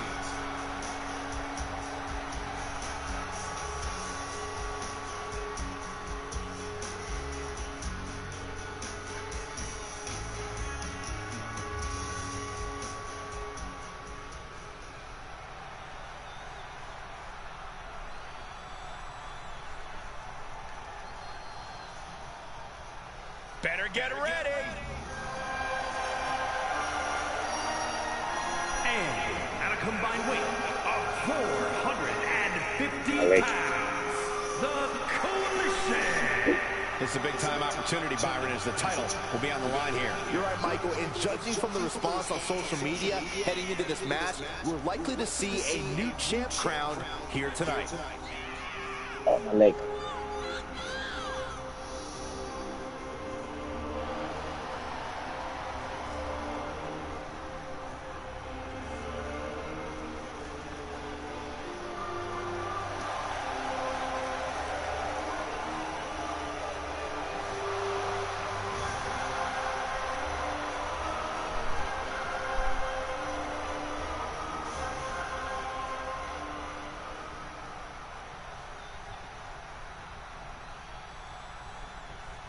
Here we go, guys.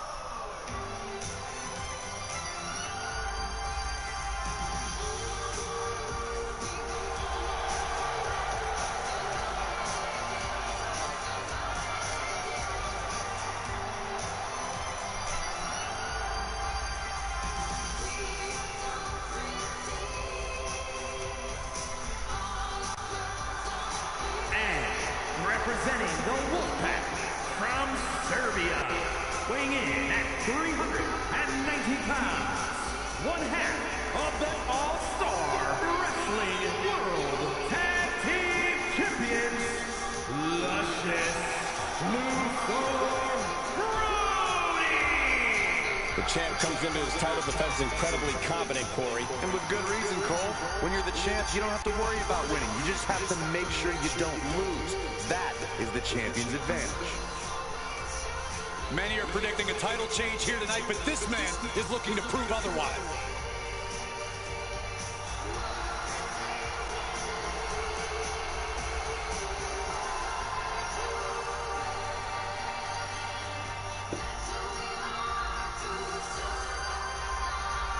First play was injured.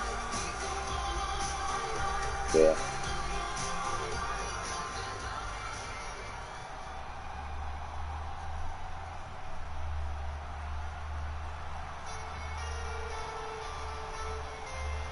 He looks great with all that gold on him. And representing the Wolfpack from Atlanta, Georgia, weighing in at 250 pounds, one half of the All-Star Wrestling World Tag Team Champions and the Wrestling Alliance Hybrid Champion, Wolfman Alan Severn. Right now, he has never been more confident nor more proud. This is an accomplishment on a different level. Well, just think of the road he traveled and what he endured to be here tonight, holding 2 championships. Well, it has to be recognized that right now, we are witnessing dominance on another level.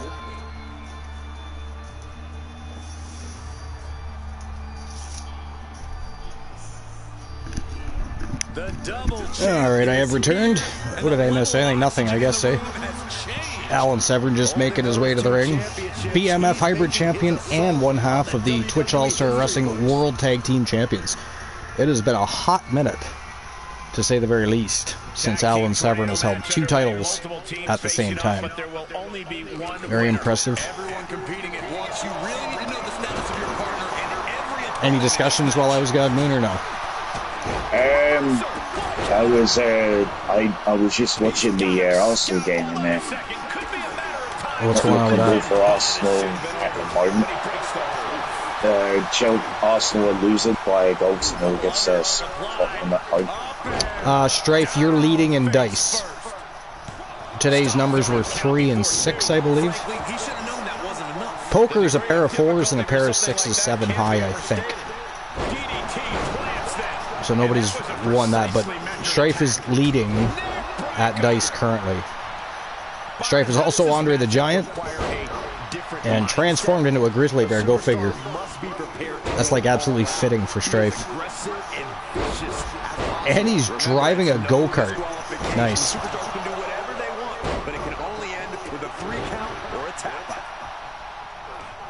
And Moonraider is driving a Model A.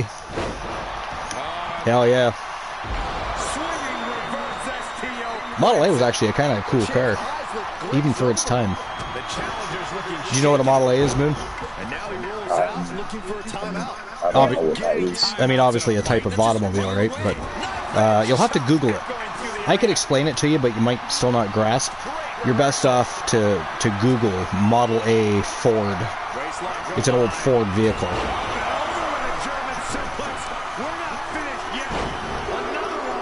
They had Model A's, Model T's back in the day.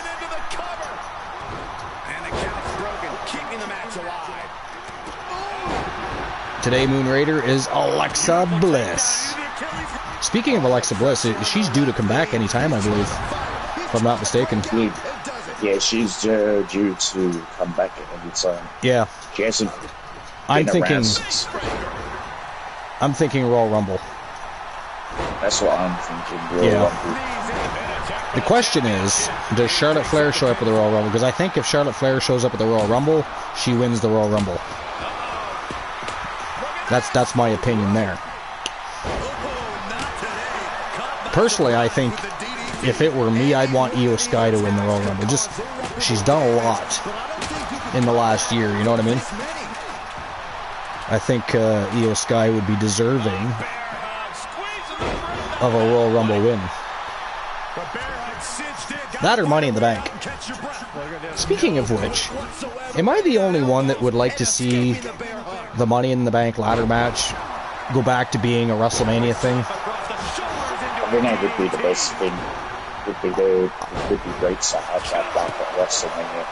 I don't think I've ever enjoyed a Money in the Bank PLE. I really don't. Like, I liked it a lot better because I thought it was an entertaining part of WrestleMania, and it's something you got to look forward to every year as part of WrestleMania, just like, you know, you wait for the Royal Rumble. Well, WrestleMania gives you the grandest stage on earth and that added extra little bit of entertainment, which was the Money in the Bank ladder match.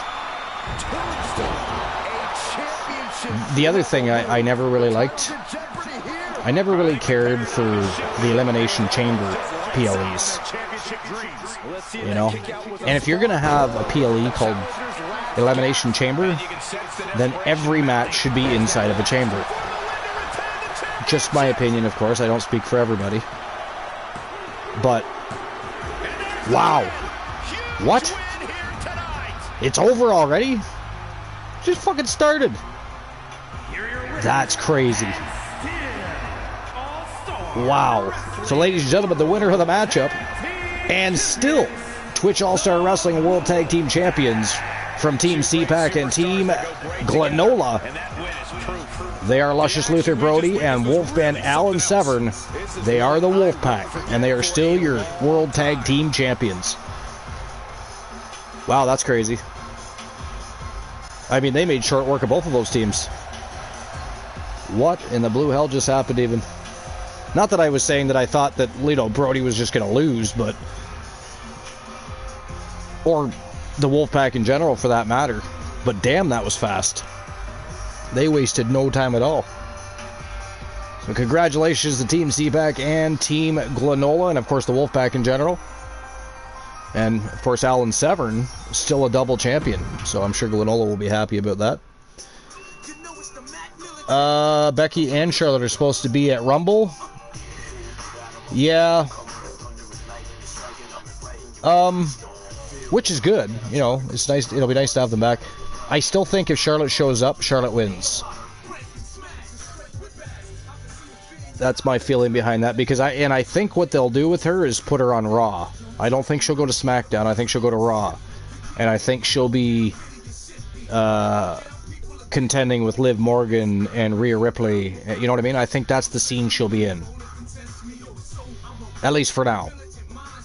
You know, after she wins another championship and loses it, she'll probably shimmy on over to SmackDown, because then she can win a title there too, right? And that'll give her that'd put her at 16. So then she has to just sometime throughout the however many years she re-signed for, she's got to try and win that 17th championship. Unless Cena does it, I don't know. I don't think Cena's gonna, though. I really don't. Does anybody else think Cena is gonna win that 17th title before he retires? I think he should. You think he should? Yeah. Yeah. Strife says Money in the Bank needs to stay its own thing. WrestleMania is better for ending storylines. Yeah, that's true. That is true. But I did really like that being a part of WrestleMania, though. I don't know. I see your point, though. And I don't disagree with that point.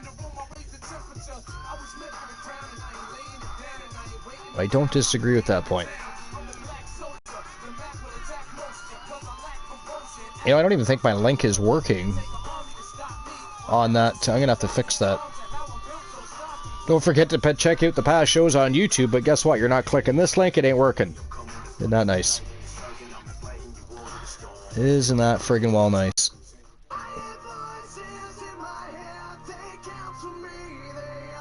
Has anybody caught any Pokemon today? I haven't caught any. Mind you, I haven't played either. One thing I would like to know is what superstar I am today. Let's see here. I am Andre the Giant. There's 2 giants today.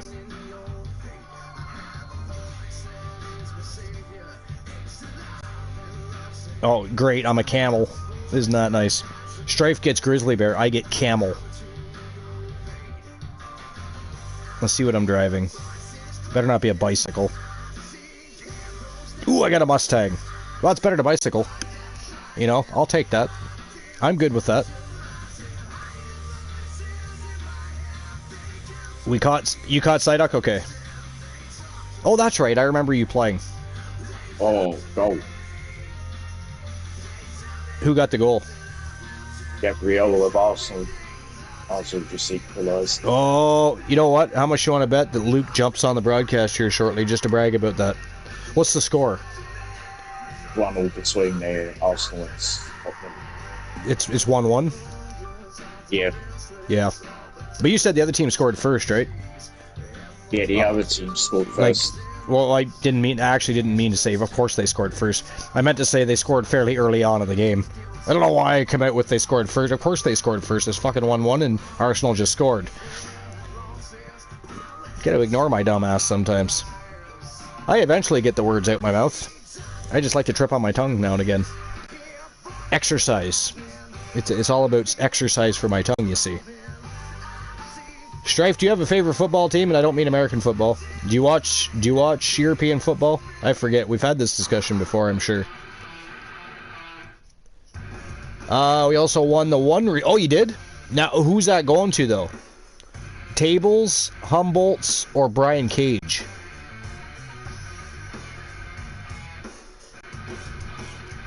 Not that it matters. I'm just curious. I am just curious. Because Humboldt's is currently the reigning defending TWA World Champion.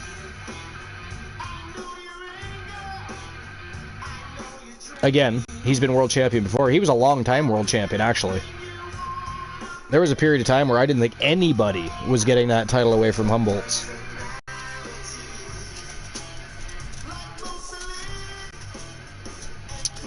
Nope to both. You don't watch... Okay, I wasn't sure if you watched European football or not.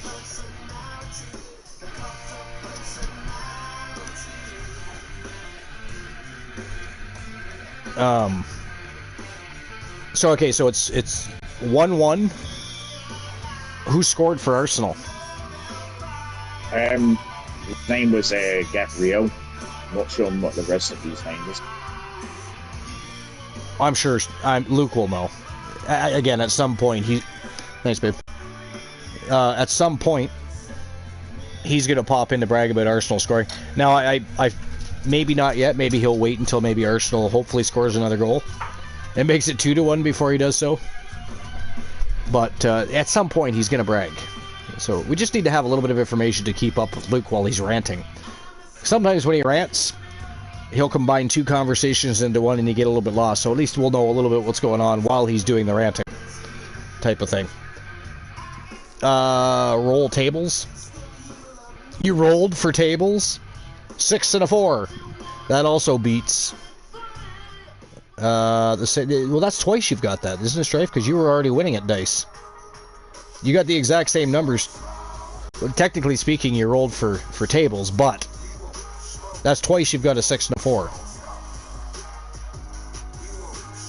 Now remember, if you tie Strife and also get a 6 and a 4, you guys will do a roll-off to see who the true leader is. Oh, he tied you, and then he won the roll-off? I missed that whole thing. I missed that whole thing. I don't think anybody's won at poker yet. But again, the numbers for poker, if you're trying to beat the poker hand, a pair of 4s and a pair of 6s, and I think it's 7 high. It did come up not long ago. Hold on. Where'd it go? Yeah, pair of 4s, pair of 6s, 7 high is the hand you have to beat in poker. And of course, obviously in dice, it's a 6 and a 4 now. It was 6 and a 4, but apparently tables tied Strife. They had a roll off, and tables won the roll off. So, all right. So in just a moment, we're gonna get the next matchup on the go. Triple threat elimination matchup between reigning defending champion Carmelo Hayes, who was until recently actually a double champion, because he had also won the BMF Hybrid Championship before Alan Severn took that away from him. Today he's putting his Twitch All-Star Wrestling Pure Wrestling Championship on the line. We've got Carmelo Hayes, the one Elijah Archer, who's a former Pure Wrestling Champion, and of course former World Champion, Pure Champion, Television Champion. He's pretty much done it all. It is the Gooner, Luke Ballmer, from Team Luke the Gooner 94. And it should be one hell of a high-octane matchup as well, not to mention. But this is actually elimination. Apparently the last match was not elimination. I thought it was supposed to be. Apparently it was just a one-fall, wins-it-all, triple threat, tornado tag team matchup. Either way you look at it, the Wolfpack made short work of both the Coalition and the Motor City Machine Guns. That's crazy. But it is what happened. Alright. Well, what do you think about this one, Moon? Carmelo to retain, or does Archer or Gooner take that title? Personally, I gotta go with Gooner. That guy seems, when you put him in, especially if it's like a tournament or a gauntlet situation, that guy seems to win all. 2-1. 2-1 for Arsenal? Who got the second goal?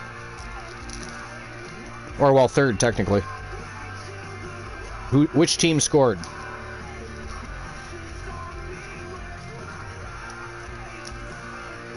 I think you're on mute. Yeah, Arsenal just scored 2-1. Oh, did they? Okay, so not Arsenal. So at this point... No, it's Arsenal 2 was Arsenal 2, Tottenham 1. Oh, okay, so Arsenal did score it, okay. So at this point, maybe we can expect a visit from Luke at any given point in time. Because he's got to be excited right about now. He's got to be excited. Stray says we rolled for each member of the occult to see who... Gotcha. Okay. Tables won, so it's going to tables. All right. Oh, I see what you did there. Okay. Fair enough. Fair enough. All right, so Tables is going to be competing for the one championship. Now, of course, Poindexter, a.k.a. Professor Pollock, still the one champion.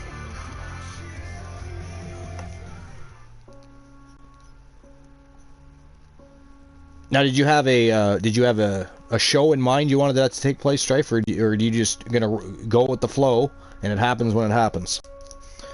We do have Wrestle Wars Genesis still this week, at some point.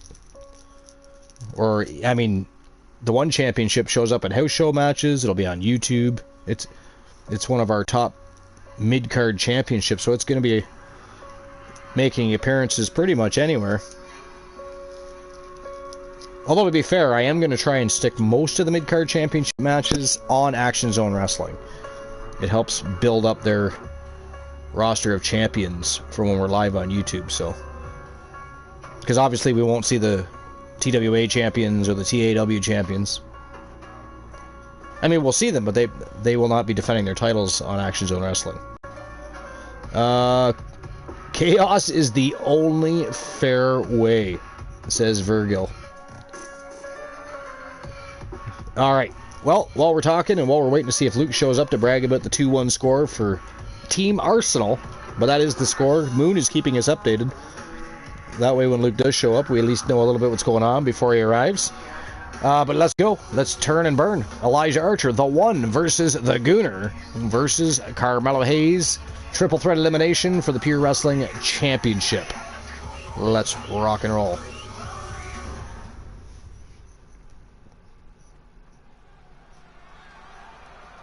Yeah, I think if I was to bet on this, I'd probably go with Gooner. There's just something about the Gooner when he's put under pressure. Or if you put him in a tournament, or if you put him in a gauntlet, he just somehow manages to win.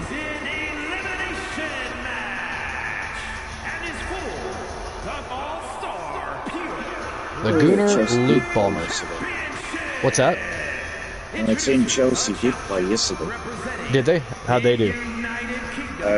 We were doing we scored the first goal, and Bournemouth came from 2-1, came from 1 down to lead 3-2-1, and then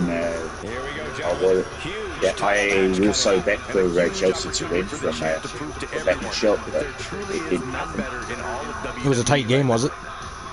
Yeah, it was a tight game. It was they drew 2-2.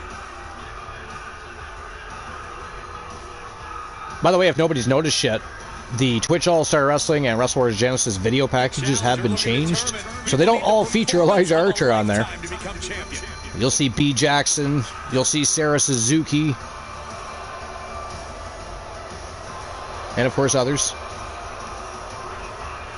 I won't give it all the deets, that way you can watch for it yourselves.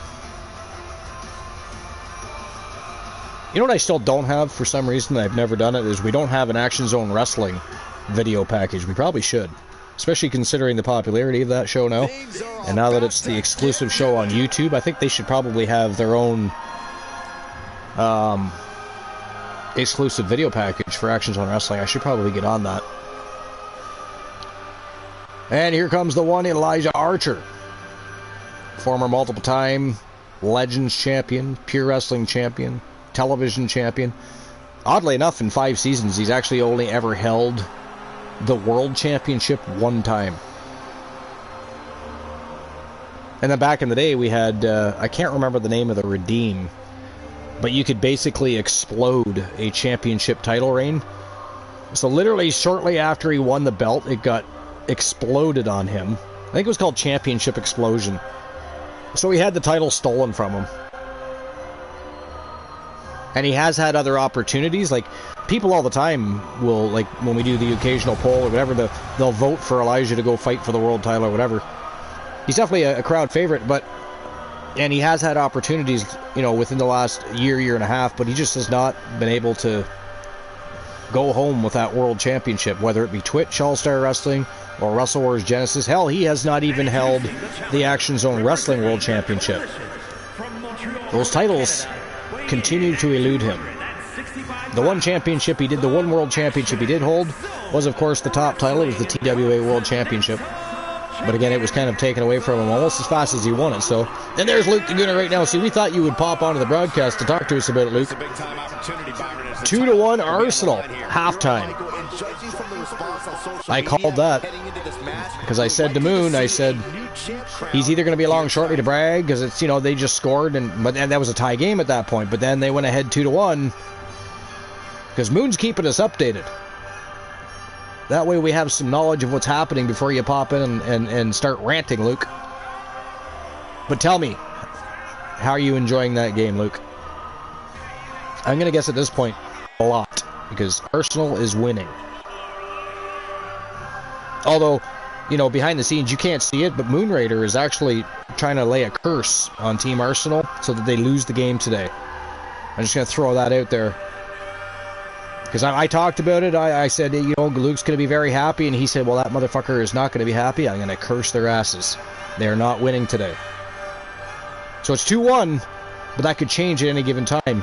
Apparently, Moonraider, a sorcerer. I mean, none of us knew this. This is new information to all of us. But yeah, he is a sorcerer. Sir Jack the Great, about to get his ass whooped. You must be talking about Archer. How dare you, sir? But you're not wrong. Although he has been holding on to that Continental Championship. He's defended it a few times. Now, to be fair, his one victory was a count-out win. He still holds the title, though. That's impressive for him. The championship that he held on to the longest was the Legends title, right? So, what a tear that was in Season 4. 28 straight Legends, 27 championship victories, until Ricky the Dragon Steamboat came along and burst his bubble. Burst his bubble and took his title. That said, though, if you're going to lose a championship of that magnitude to somebody, Ricky the Dragon Steamboat would definitely be a dude to lose it to. That guy, you know, there's a guy that doesn't get talked about enough when it comes to who's the best of the best in pro wrestling. Because Ricky the Dragon Steamboat has literally always been one of the very best ever lace up the boots. So technical. You're talking about a guy that wrestled a babyface his whole career, had some huge matches with Randy Macho Man Savage, Ric Flair, wrestled Ric Flair more than 2,000 times. And if you ask somebody like Ric Flair who the best of all time is, you know, a lot of you would probably expect him to say him, right? He does not. The three names that he brings up most commonly is Bret the Hitman Hart, Ricky the Dragon Steamboat, and Mr. Perfect. And actually, Bret the Hart will say the same thing about Mr. Perfect and Steamboat himself. I'm not really sure what his opinion on Ric Flair is. I think he acknowledges Ric Flair has 16 championships. I'm not so sure that Bret considers him one of the best ever, though. Hell, I don't even think Rick considers that. There was a time where he did an interview where he was laughing because he said, you know, it's funny, I've won all these championships, and never one time did I win a championship or retain a championship on my own steam. I always had help.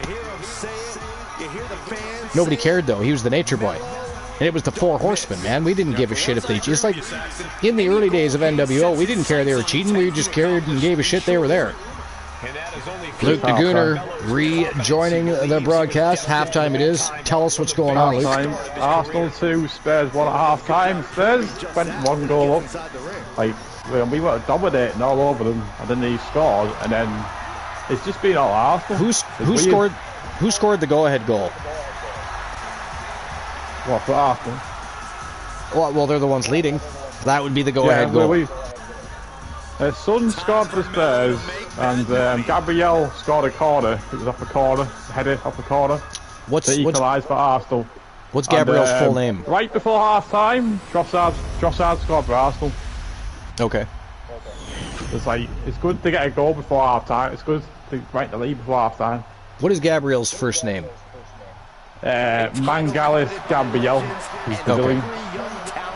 He's Brazilian, because Moon knew who scored. He wasn't sure the full name of the player. Yeah.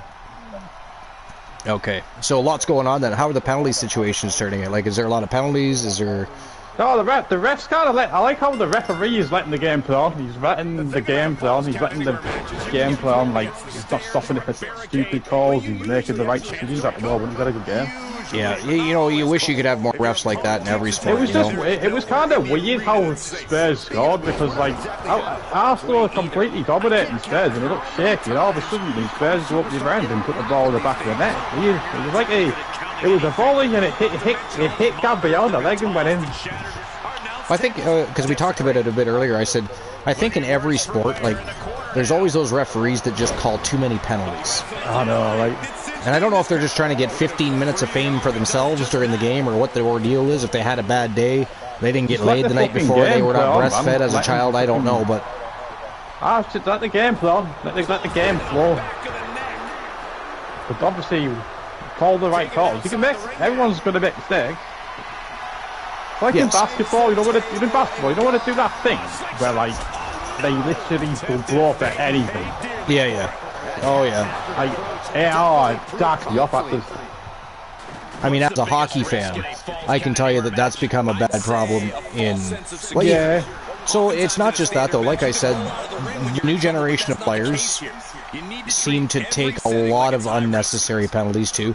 But aside from that, I just find way too many referees will blow the whistle at the drop of a puck. Well, we got a lot of injuries tonight. So Saka's first who's injured? Northumberland derby he's actually ever missed. So he's injured. How many players are injured? For like 2 months. He's gone for Sterling tonight. Did you say 7 months? About 2 months. About a month, 2 months. That's how long he's out for? Hamstring, you know, like you tie your hams. Yeah. When you do your hamstringing, it's like that's 4 to 6 months. That's 4 to 6 months. That's what easy. I mean, yeah. That's unfortunate.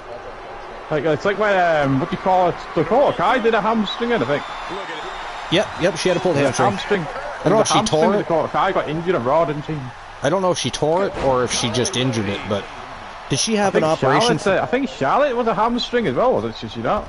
Yeah, she had a couple things go wrong. The ACL's out for about 8. That's about 8 months there. Who else had a hamstring issue? Nicky James tore her ACL knee. Yes, and her MCL actually. Yeah, I remember when that happened. But somebody else recently had a torn hamstring as well. I can't remember who it was now. Loads of football players get hamstring injuries, to be honest with you. No doubt there at all. Because like the way they're kicking the ball and stuff like that, moving around the pitch, it's going to happen. Yeah, absolutely. So, like, you're going to get a hamstring injury, especially if someone kicks you in the back of the back and you fall on that leg as well. It hurts, brother. By the way, Gooner's in action right now. I don't know if you've got... Yeah, no, I'm watching it. Okay, alright, okay. Yeah, I kind of figured you were lurking while you were watching football, but I wasn't 100% sure. When I'm watching the game, I'm more focused on the game, but I do have it on in the background though. But I was half time, so I get to watch it now. I always found it amazing how Gooner finds a way to win, especially if it's like a tournament or a gauntlet or something. Like he somehow, like when the pressure's on, the Gooner comes out on top. It's nuts. I mean, Gooner loses matches too. I'm not saying he doesn't. Obviously he loses matches, but man, he's good in certain situations. Like when there's a tournament and people find out Gooner's in it, they don't even want to get in there. They're like, why? We're going to be raising Gooner's hand at the end. It's like he takes a dose of steroids before the tournament. Damn, Carmelo. Arsenal wins tonight as Liverpool didn't win, so they drew. So they more points gained on Liverpool and Man City having a fucking really... Man City are doing really bad this season, man. I don't get it. After the regular season, do you guys have a playoff period or something? You just have a final season-ending game. The Championship does, which is the lower league, to see who comes up into the Premiership next season, the Premier League. Alright. The Championship does. So with everybody else, just whoever has the most points at the end of the season, they win the division? No, there's no playoffs in the Premier League, but in the Championship, teams will play each other in the playoffs Like, we come like between third. I think it's like what, third? It's like second, third, or fifth. They play each other in 12. So the team that wins it gets automatic promotion.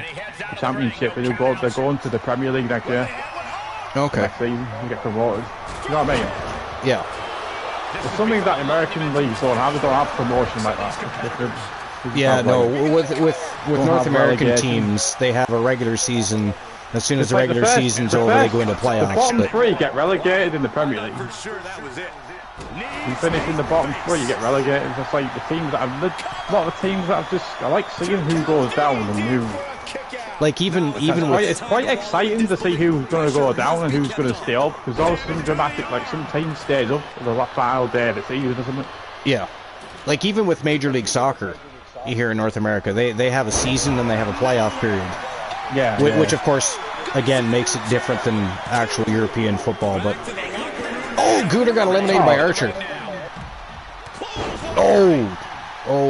Carmelo just about took his head right off right there. God damn. What the hell? I've just seen Archer eliminate Gooder. What the fuck? I just want to know. I'm talking in a broadcast booth and you just eliminated me. Like what in the blue hell is with Carmelo Hayes lately anyways? The guy was a double champion for a while. Like, I know LA Knights won a title, Logan Paul, Undertaker, all those guys, but Carmelo Hayes, man, he's been on a tear. What I'm hoping for is the second half, we do the same thing. We keep pressing them, we keep having chances, because I think we'll score another couple of last games. But every time they counter-attack, it looks like they're going to score. It's weird. They don't have much of the ball. It's strange. What's the next tournament coming up? Football's a strange game. It's like a team without the ball most of the time can win the match. Yeah, see, the reason I don't know, well, I'm Canadian first of all, so I get before you say it, I'm gonna say it. I'm fucking Canadian, so fucking Canadian. That's why. I'm fucking Canadian. That's why. That is the answer of the day. But the reason I don't know as much about soccer, like soccer's only gotten big in North America over the last 10, 20 years. Like it's always been around, but it's never been a big deal until the last 20 years or so. Now we are slowly starting to build some good players, and you know there's good children's leagues to join and stuff like that, but it wasn't as big as everything else. Baseball, football, wrestling, hockey, lacrosse, stuff like that. Lacrosse at one point was actually considered our national sport. I don't know why, because hockey's always been more popular, but for whatever reason they saw that as our national sport. I always found that a little weird. But Carmelo Hayes is a fantastic wrestler, by the way. No, he really is. I'm just a little surprised. Genuinely. I don't mean to knock him, but he's winning titles in TWA. Yeah, you know what I mean? Like that's he's Twitch All-Star Wrestling, Pure Wrestling champion. He was the hybrid champion. He's been the television champion in TWA. Like he's just doing really fucking well. Yeah, actually, I like watching him. I've been trying to sign a guy named Moondust for weeks, and that guy is hard to deal with. He's got the list of things he wants just to sign is insane. And then trying to get a hold of him. Watch the second half anyway. I'll catch you there. Oh, you're going to start the second half? All right. Yeah. You see, you could be like Moon and be watching the game and be on the broadcast. And he left before I finished that conversation. He totally cut me off there. Y'all see that? Somebody want to ban Luke, please? Just ban him. Or at least AKO him. You know? We could or chair shot him. Something. For leaving in the middle of that conversation like that. And I mean, Moon is still here. Moon is watching the same game. What is Luke's problem? He does not see the value in hanging out with the Fam Jam guys. What do y'all... Wow. Are you fucking kidding me? That is it. That is all, ladies and gentlemen. The winner of the Triple Threat Elimination matchup, and still, your Twitch All-Star Wrestling Pure Wrestling Champion, Carmelo Hayes. Wow. Now, here's a question. Oh yeah, sure, you're in the chat room, Luke. You know, Moon Raider's on the broadcast booth, and he's watching the game. I don't know what your problem is, but whatever. We're not as important to you as we are to Moon, apparently. That means we have to have a higher level of love for Moon. right? That's what that means, Luke. He's going to end up becoming a notch above you as being the co-host with the most. And you're just going to let that happen. He's stealing your thunder. He is hanging with the Fam Jam and watching the football game while you're just watching the football game and typing shit to Strife. Speaking of new signings, anyone else excited that Penta is finally... Yeah, absolutely. And, you know, I'm going to guess that they were AEW fans because they were trying to dog the match. And I'm like, how can you dog that match? I'm sorry, but Chad Gable and Penta put on a stellar wrestling match. I mean, if you couldn't enjoy that and respect what they did in the ring that day, like on Raw, that's fucked. I'm sorry. Are you actually a wrestling fan, or are you a casual that just likes highlights? And, you know, I don't know. Because, first of all, first and foremost, Penta's... So is Rey Fenix, by the way. I'm actually looking forward to seeing Rey Fenix and Penta become tag team champions.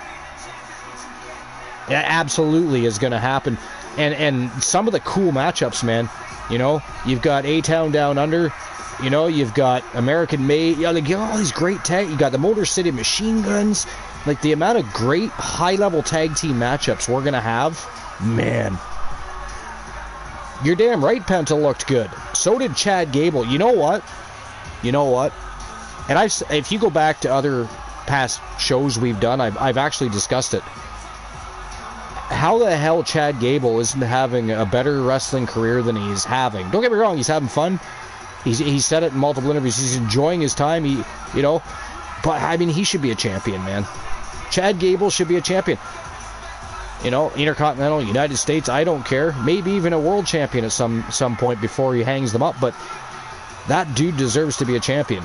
He is so good. He's so good. Chad Gable is. It's a shame, really, that he's not. I still wish they'd bring back the television championship. I really do.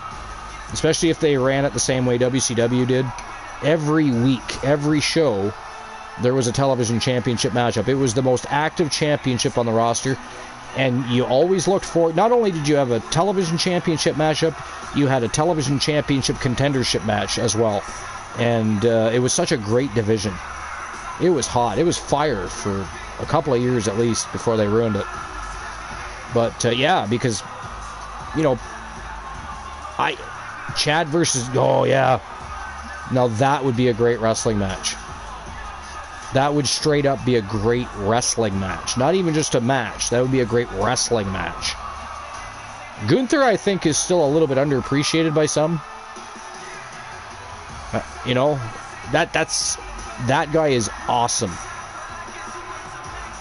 Gunther is just awesome.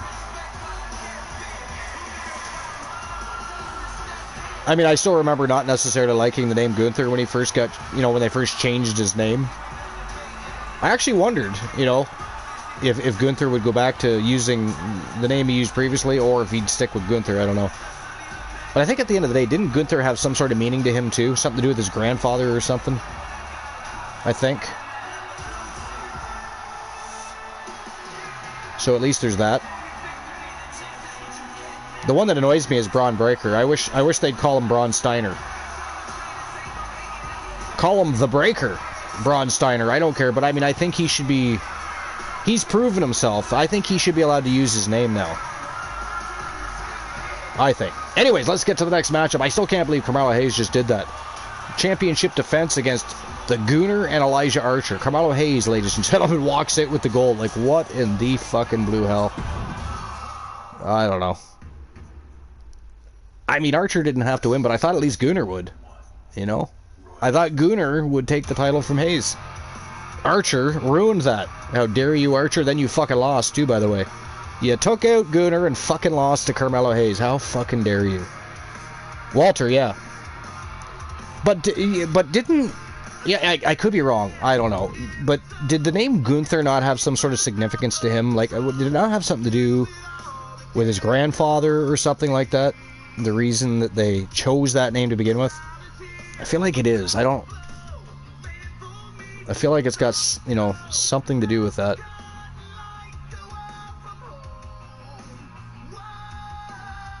All right, here we go. Next match of the day, ladies and gentlemen.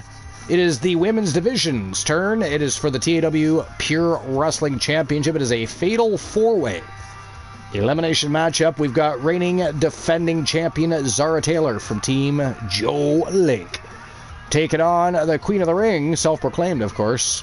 Don't tell Mrs. Archer she's the Queen of the Ring. She will not be happy with that. But Charlotte Flair. We've got the monster Nia Jax, and of course one of the OG monsters, the Gremlin, the Dark Queen of Chaos from Team Glenola and the Wolfpack Gals. It is Jennifer Wolf. All of them have been champions before. Oh, great. Arsenal's on the corner. Arsenal's where? What happened? Don't you leave me hanging. You got to take the mute off to talk, though. I'm going to start calling you Luke. You know who else used to do that all the time? Glenola. Actually, he did it the other day. I was literally on his channel. Was he... He might have been playing Red Dead at the time, I think, maybe with Distinct Cone. And anyways, he was talking away, and I couldn't hear anything. I was checking my settings and my volume, and it turns out he was on mute. But he used to do that all the time. Not even realize it. 10, 15 minutes go by, and then he finally figures out that he's on mute, not talking to anybody, except for himself. But anyways, Moon. What? Yeah, I mean, you gotta catch us up to speed here. You came on, you told us something, then you disappeared. You're hanging out with Luke, aren't you? Those two fucks are probably hanging out together, laughing because we're running a show. They're listening to me talk to well, both of them, and neither are responding. I'm all by myself, all by my lonesome. All by myself. How fucking rude. Invite people to the most must-see show on Twitch and YouTube TV with the host of the most must-see show of both shows. What do? They leave me all by myself. I'm in the dust. The sporting world has become more important than the Fam Jam and the show. Still nothing. Tough crowd. Anyways. Think you are right. No, he made him change. What? No, he made him change it because Walter is his... Yeah, Walter is his real... Yeah, well, Vince was never a big fan of using real names. I mean, it does obviously happen. You know, even Shawn Michaels sort of got to use his own name. I mean, his real name is actually Michael Sean Hickenbottom, right? But he took his middle name and made the first name the middle name, and well, added an S to it too. But Shawn Michaels basically is his name.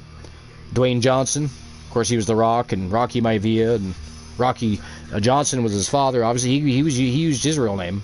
His name actually is Rocky Johnson. Most of you know that. If you don't, get the fuck out of my channel. How dare you? How fucking dare you? You know what? His dad was awesome, though, wasn't he? Rocky Johnson. The Soul Man, Rocky Johnson. Let's give him his due. Was absolutely outstanding to watch in that ring. It actually surprises me that, because if you look in history, Farouk or Ron Simmons actually was the first black world champion. It happened in WCW. The fact that Rocky Johnson or Tony Atlas didn't beat him to that is kind of crazy when you think about it, you know? I mean, no offense to Ron Simmons, but Rocky Johnson was way better. He really was, especially then. You know, Ron Simmons actually got much better over time, right? He honed his craft. He really did. He wasn't just a football player in a wrestling ring after a while. He actually was he became a fairly decent wrestler and performer in that ring.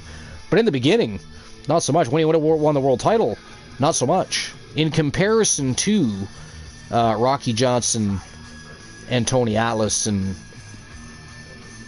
yeah, it's funny, we have conversation. I know it's kind of a weird time to bring up Hulk Hogan. We're going to get this match underway, by the way. Let's turn and burn for the Pure Wrestling Championship Fatal 4-Way Elimination Contest.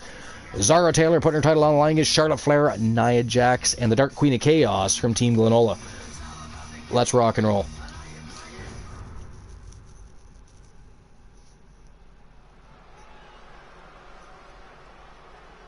But anyways, we kind of got sidetracked there. Back to the Walter thing. Yeah, I mean, I kind of get why they changed his name. It's not like... They just did things like that. There were very few wrestlers that got to use their own names. And again, I said it earlier, but I would really like to see Braun Breaker be able to be called at least Braun Steiner. Call him The Breaker. I mean, Breaker's a great nickname. He does that. He breaks people. Mentally and physically. That guy's a great athlete. I'm also looking forward to seeing Scott Steiner's son, who, by the way, is jacked as fuck. Jacked as fuck. I think his name is Brock, isn't it?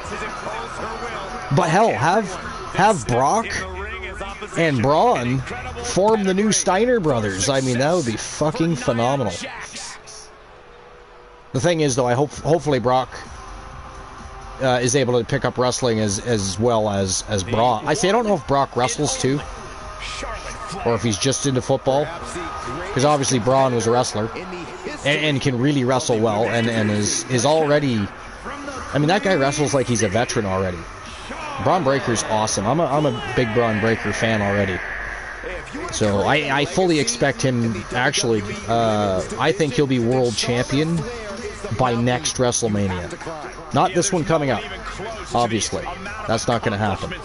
But I think by next WrestleMania, you're going to see Braun Breaker in the main event scene. I don't know which title, SmackDown, Raw, a lot can happen, right? But I think Braun chose not to use his last name. So, well, yeah, that's exactly what happened. But I think he could now. I think he should. He's proven himself. Nobody thinks he's there just on his daddy's steam. You know, not to mention there's still a lot of people still angry with Rick Steiner, right, after that whole tirade he went on there. But we're not going to discuss that. But I get it. You know, look at Charlotte Flair. She was in her father's shadow for way too long. And now here we are all these years later, and I'm sorry, and if I offend anybody, I apologize ahead of time. I think Charlotte Flair has become better than her father ever was. I think she's better. I'm not sure Ric Flair wouldn't agree with me. Yeah, well, I don't think that Gunther he's not losing that belt anytime soon anyways. But that would be kind of cool. That would be kind of cool.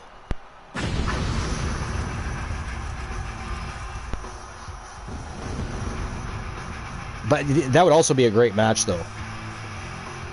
That'd be very physical, and they can both wrestle well, so it'd be like a combination of great physicality with great wrestling, you know, technical wrestling in the ring at the same time.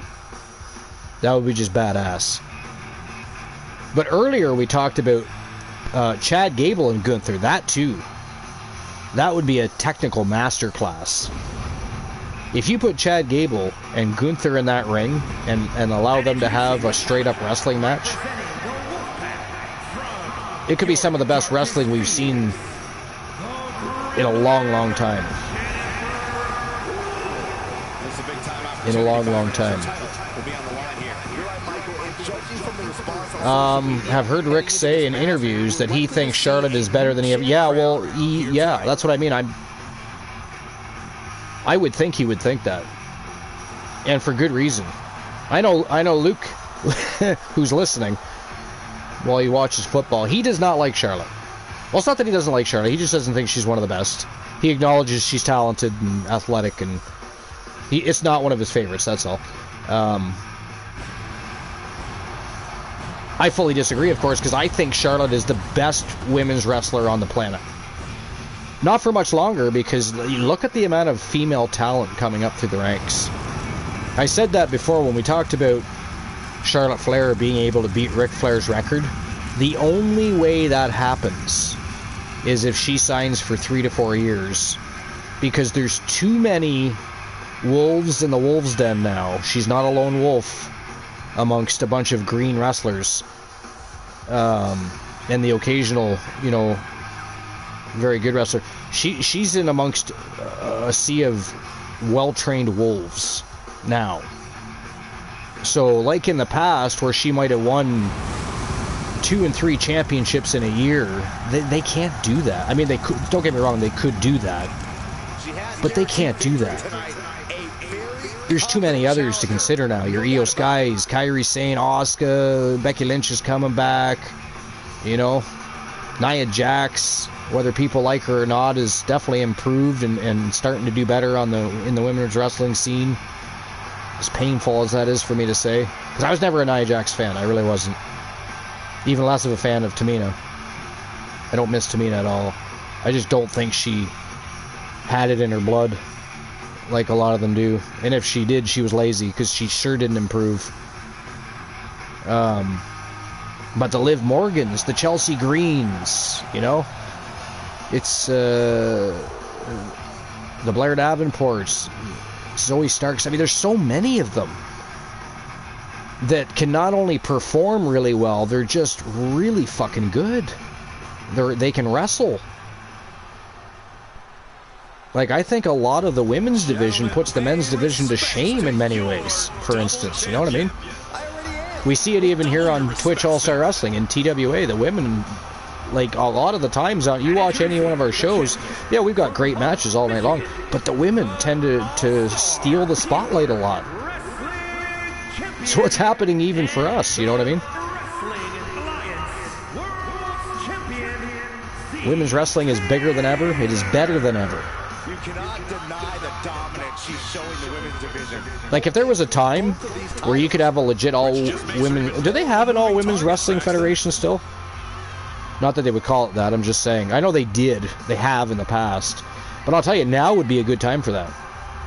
There's so many gifted women professional wrestlers these days. It's absolutely incredible. Nia has drastically improved since Yeah, absolutely. Can she still improve? Yes.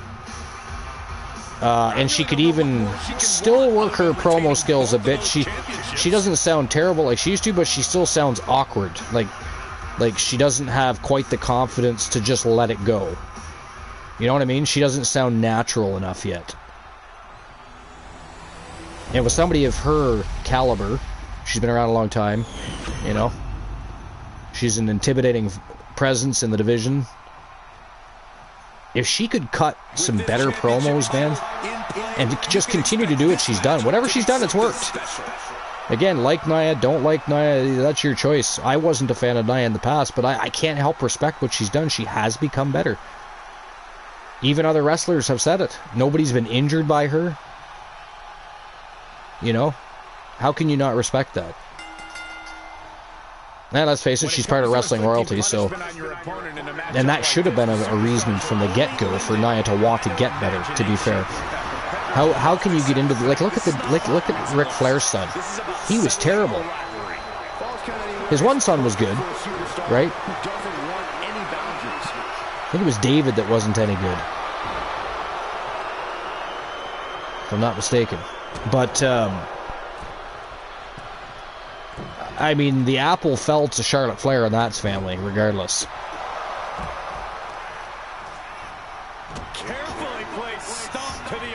But can you imagine being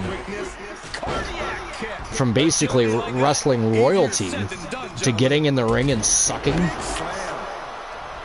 That'd be embarrassing. Not that we know of. WOW tried to make a comeback a couple of years ago. It flopped after one season. Did it? Okay. Alright, yeah, I wasn't sure. I know there was women's promotions, and a lot of them ended up, failing, but I wasn't sure if there was anything now. But to be fair, now would be a good point in time in pro wrestling history to actually have one. Even if you had it as development. There's so many.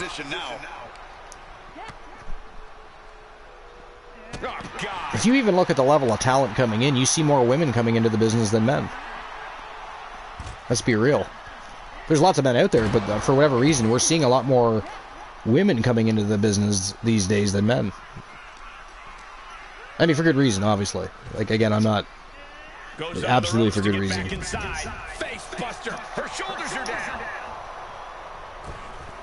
But yeah, I'm really anticipating Ray Phoenix. How many Ray Phoenix fans? I'm assuming you guys all like Ray Phoenix, yeah? He's fantastic. Yeah, fuck yeah, he is. So is Penta, like, and they're both so good. Like, it's like, how did they? Because in my opinion, for a lot of years, they just kind of went under the radar. You know, there was people here and there that knew about them, etc., right? But you didn't hear a lot about them. And then you watch them perform, and it's like, how in the fuck did these guys not become huge before now? Like, they're just... There's always those wrestlers that you just wonder, how did they not become... Or ones from the past that should have been bigger, and you know damn well Vince McMahon was likely behind why they weren't bigger, type of thing. You know what I mean? Well, what do you think, Strife? I honestly think this would be a good time. Like, obviously, you're going to need some financial backing. It's not an... I mean, professional wrestling is not an... It's not an easy thing to get into and survive, right? When you've got the TNAs and the AEW and WWE eating up the scene. By the way, hats off to TNA. Like, their partnership with WWE has been phenomenal. And it's nowhere near... Like, they're just getting started with that.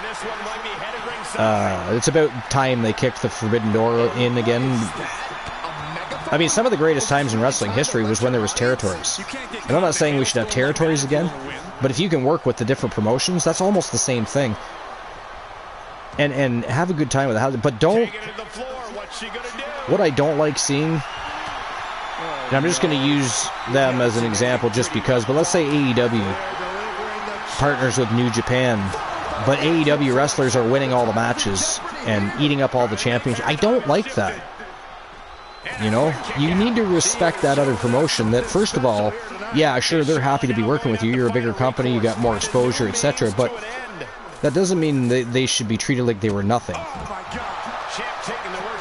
And have their champions just destroyed. And in some cases, I've even seen like literal squash matches take place. I don't like that kind of thing. I think, you know, if you have 5 matches scheduled with that promotion, I say 3 of them, their promotion wins.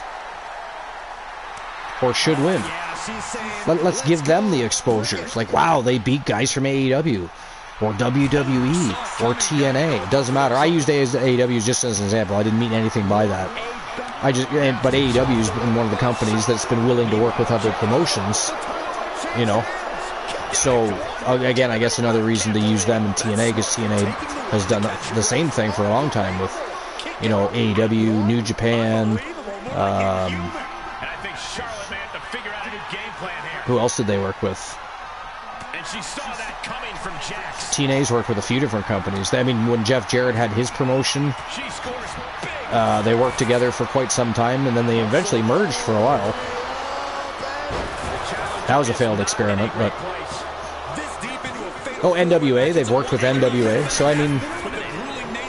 Oh my god, Zara's gone. Champion is out of there, guys. We're guaranteed a brand new champion here.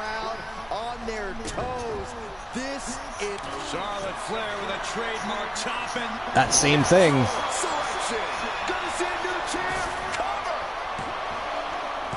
Happened just not long ago. What match was it where the champion lost it? It was the Legends Championship match. Joe Lincoln got taken out because we have a new Legends champion.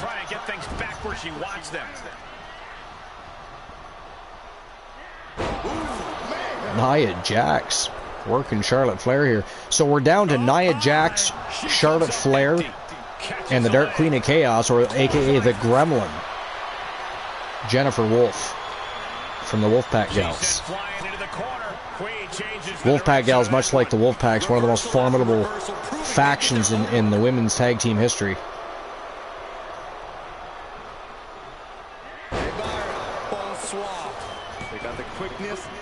Wow. Didn't see Charlotte coming from behind. Look at that. Oh, electric chair drop? No. Pounding the way. That's going to give you a headache. I mean, she was really pounding on the top of her head. Great job refocusing to reverse that. Boom! Oh, barbed wire straight to the dome.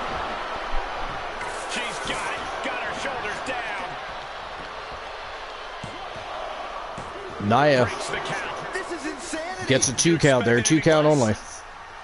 Jennifer Wolf still in it to win it. We still have 3 This building is rocking right now. alive out of the 4. Cracked across the skull. Ray is great as well, just like Penta from Lucha. Yeah. Well, that's what I mean. Like, those guys are so good, it makes you wonder how they didn't become more famous than they are before now over here in North America. It's kind of nuts. And she denies Charlotte. Because, I mean, the first time I saw them perform as a tag team, I was blown away. Like, they really know what they're doing. Like, the level of ring awareness and ring IQ they have is absolutely phenomenal. They're like a luchador version of Motor City Machine Gun, because they're another team that I thought should have been in WWE a long time ago. Well, that was long overdue. Alex Shelley and what the fuck's his name? I just lost. I had it right on the tip of my tongue and I lost it. Alex Shelley's partner, Chris Sabin. Good God, how did I not remember that? Anyways, Motor City Machine Guns are absolutely phenomenal, and not only can they wrestle well as a tag team, they can get in there and get into singles competition just fine on their own as well. And I always really respected and liked that about Motor City Machine Guns too. But yeah, they should have been in WWE a long time ago. That's another Vince McMahon thing though, right? Because they're a smaller tag team, etc. Yada yada. They don't look like they were chiseled out of granite. Actually, that's not true. They really do. They're just little in comparison to what Vince's expectations have always been. Yet you've got people like Rey Mysterio and X-Pac that have done really well. It's kind of weird when you think about it, eh? Hey, don't get me wrong, Rey Mysterio absolutely deserves it.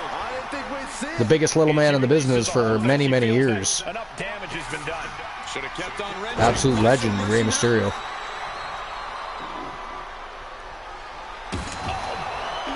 But how he was able to win Vince over, he was world. I mean, we're talking about a small guy that actually defeated a much larger guy for a world championship. If you all remember, he beat Kane.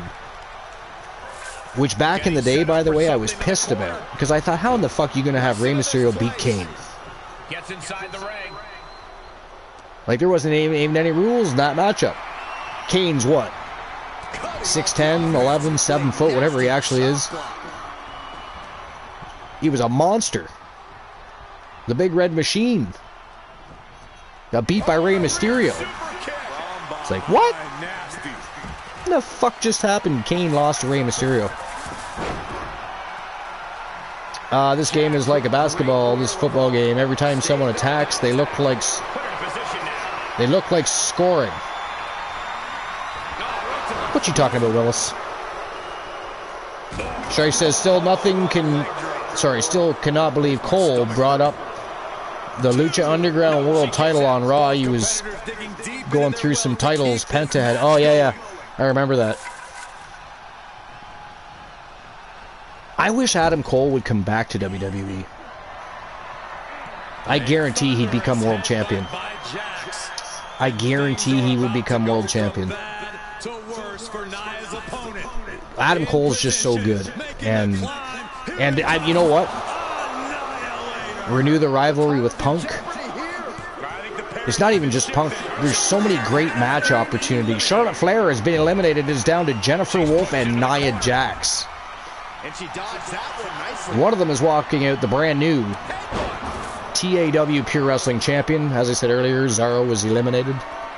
She was first eliminated, actually. Did not expect to see that happen. Like to be a fly on the wall, Team Joe Linklater.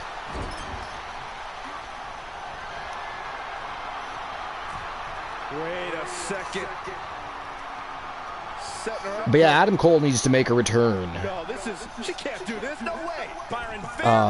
With the new era officially brought in to WWE, and the way things are done now, you know, there's still a few things they need to change. Yes, I think we can all agree on that. But man, it's such a good product these days, and not just any one brand. Yeah, sure, but Raw's got the spotlight right now because they're on Netflix. But NXT, has been fucking on fire. SmackDown's been really enjoyable. So it's like all... And that is it. That is all, ladies and gentlemen. The winner of the match in your new Twitch All-Star Wrestling Pure Wrestling Champion from Team Glenola. And, of course, representing the Wolfpack Gals, it is the Gremlin, the Dark Queen of Chaos, Jennifer Wolf. Congratulations to Team Glenola and the Wolfpack. And Wolfpack Gals. We don't need Team Distinct Cone. Team Life is great. Anybody else? Team Taliana, we don't need them attacking me later for not making mention of the Wolfpack Gals, the most dominant faction, I think, arguably in the history of TWA. But does anybody else feel like Adam Cole should come back? Like, I think it's time he comes back. I really do. I think he should come back. I think he would fit like a glove in there. Yeah. The thing is, though, is Tony Khan going to find a way to, like, hang on to him, too. I mean, if there was somebody that deserved $15 million a year, it was Adam Cole, not MJF. I'm sorry. Listen, here's the thing. I'm an MJF supporter. You know, for a guy that's still green in some areas, he is so good. He's good on the mic. He can wrestle. He knows how to work a story in the ring. You know, he doesn't speed through a match like some of these guys do. Like, I know some people are a fan of luchador style wrestling and high fly, and I am too, but not all the time. Not every single match. You know, I think when you get to the level like WWE, you need to be able to tell a story as much as you're showcasing your athleticism and your talent. It just is what it is. But yeah, I don't know. I think, but yeah, no, I'm looking forward to Rey Fenix coming though, because I really want to see Penta and Rey as a tag team in WWE. As far as the Adam Cole thing is, I mean, they could end up throwing money at him. I don't know. Because again, like I said, I like MJF, but I don't know. That's still a very young company. What has he done in the world of pro wrestling that would be worth throwing out $15 million a year for? Plus merchandising and everything else. I don't get that. I can honestly, you know, if they signed him to a 4-year, $20 million contract, you know, paid him $6 million a year, $5 million a year, I get that. I mean, he's a top guy in the company. Top guys in any wrestling company are making good money. But, damn, $15 million a year plus his merchandising and everything else, cuts of the PLEs, like, it's... I don't know. I don't think he's earned that. Who got the pair? Rage Cage. Brian Cage got the pair. So, via Team Variance of Strife, Brian Cage is winning with a pair of 5s in dice right now. Has anybody beat the house in poker yet?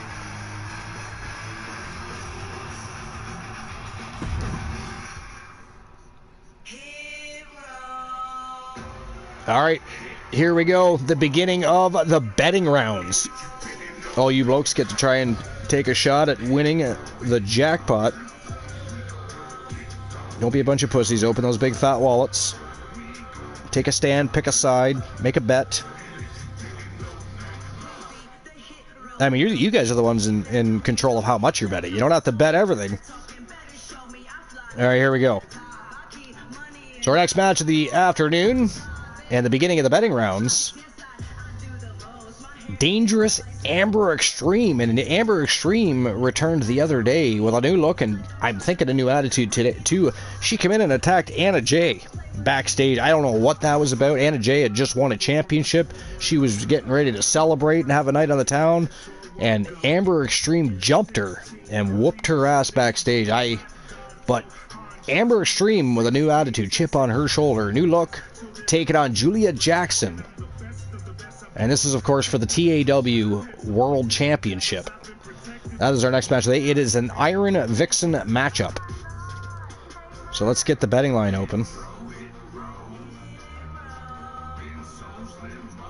So who walks out TAW World Champion? Is it going to be Amber Extreme from Team Joe Link? And, of course, representing the Outlaws with Dr. Britt Baker and Alexa Bliss. or reigning defending champion from Team Honeybee Wrestling, Julia Jackson.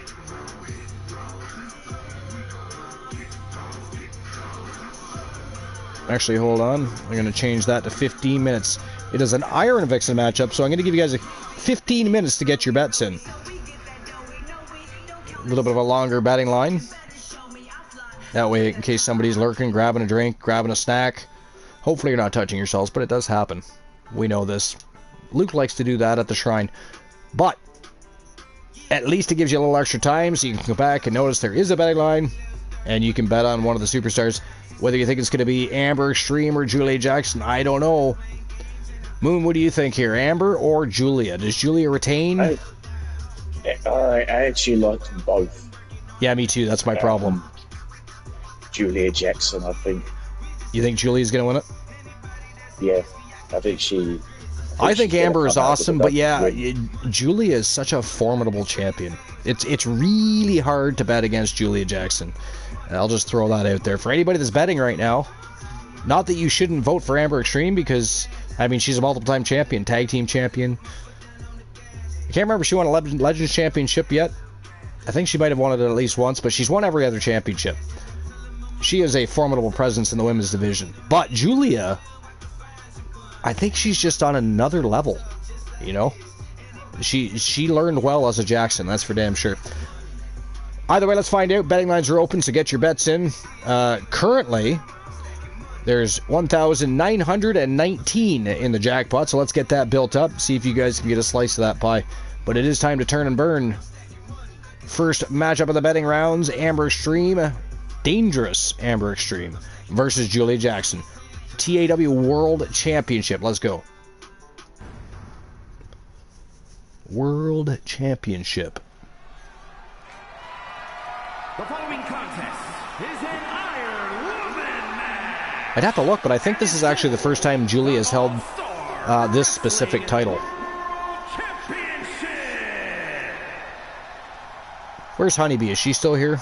Honeybee, is this the first time Julia has held the Twitch All-Star Wrestling World title? Or if anybody else knows the answer to the question. I could look, but I'm lazy. We all know this. I'm not going to do it. You know that. The Stripe says, won the TV title redeemed. Brian Cage won the roll-off this time. Okay.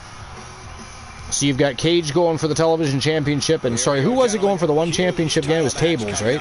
And a huge opportunity for the champ to prove to everyone. I feel like you said Tables. In all of WWE right now. And conveniently, seeing how you won the television championship redeem as well. Again, Wrestle Wars Genesis is our next show. We could showcase both of those matchups. She's been training harder than ever for this Could. title opportunity. On Wrestle Wars Genesis.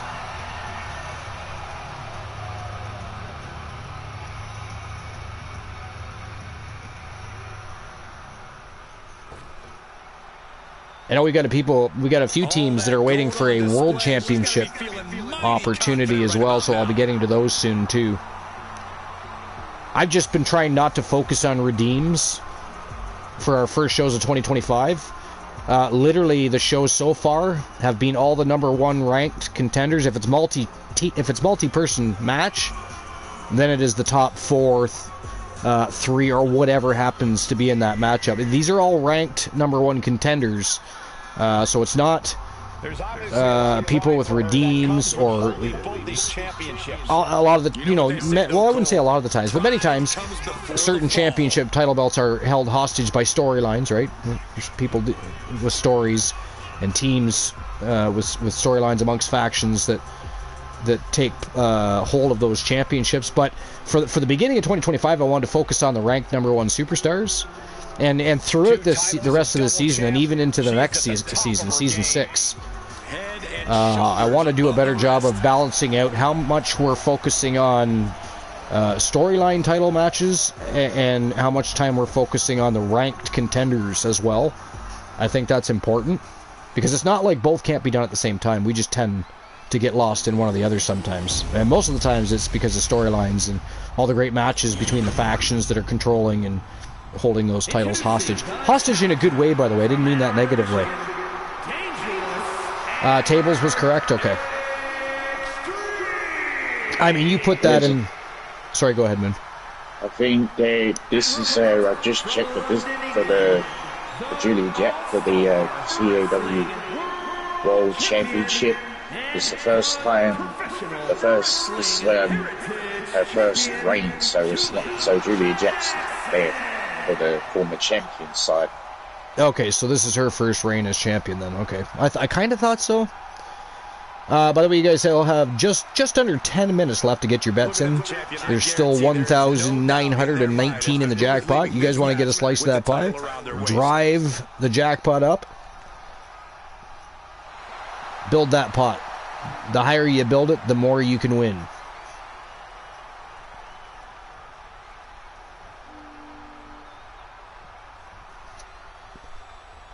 Alright, here we go.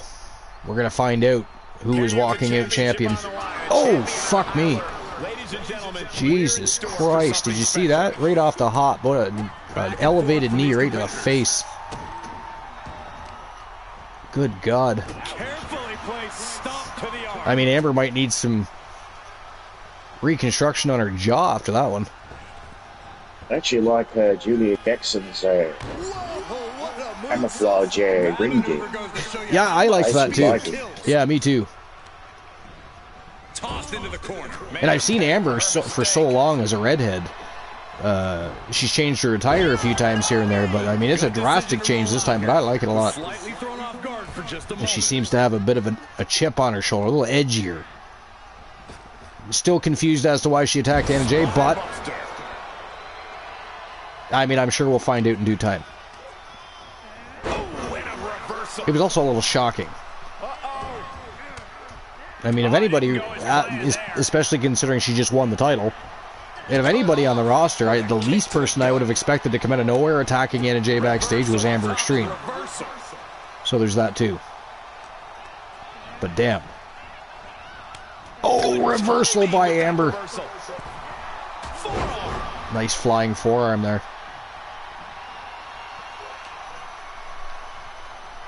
Zero to zero for anybody just coming in. There's no falls from either Julia or Amber as of... Wow. That was like a springboard shining wizard in the face. She likely knew that wasn't enough. She's just keeping the pressure on.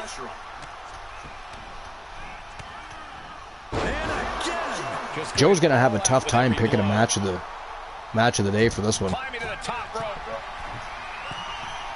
I mean, the only match that really didn't make it far, oddly enough, out of all of them, was the triple threat tornado tag team matchup. Was trying to find a way to attack, but completely wiped out.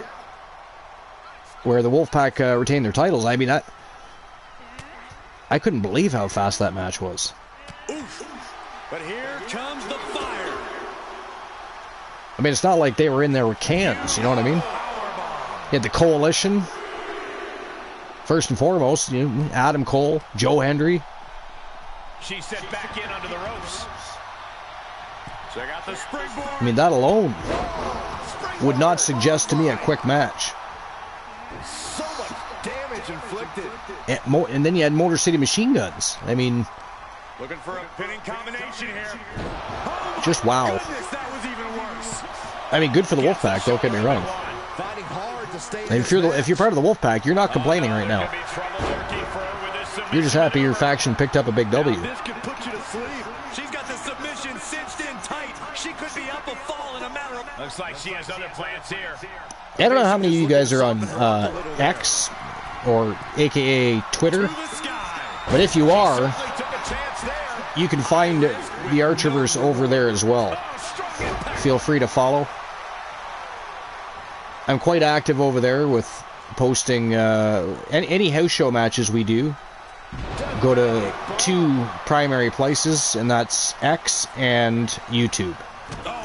They go to YouTube first, and then they go to X, formerly known as Twitter. So if you're on Twitter and you want to follow along on there as well, feel free to follow. Not enough, you know, you don't necessarily have to. We're also on Discord for anybody that's new to the Fam Jam and haven't been to our Discord yet. If somebody can drop the Discord link for me. I think I fixed that. We had an issue with it there at one point. Pretty sure I fixed that problem though. Yeah, okay, perfect. Whoa, 1-0 Amber. Tapped out Julia Jackson. Hey, Byron. Neckbreaker attempt. Oh, look at the power. No, plans instead. A neckbreaker of their own.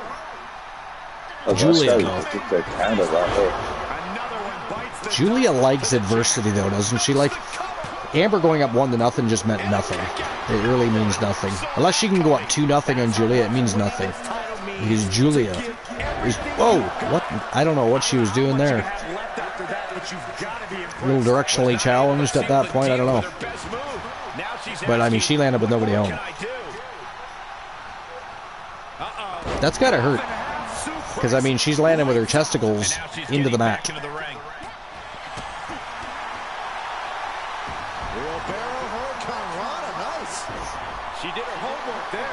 Nice evasion there by Amber.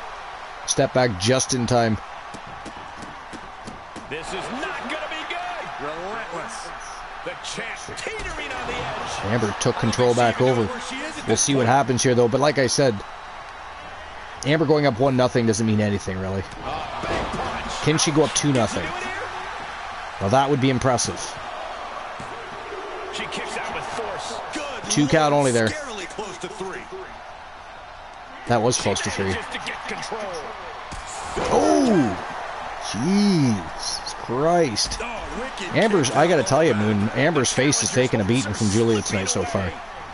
From the elevated knee when the bell rang to that super kick. I mean, just damn. That is insane.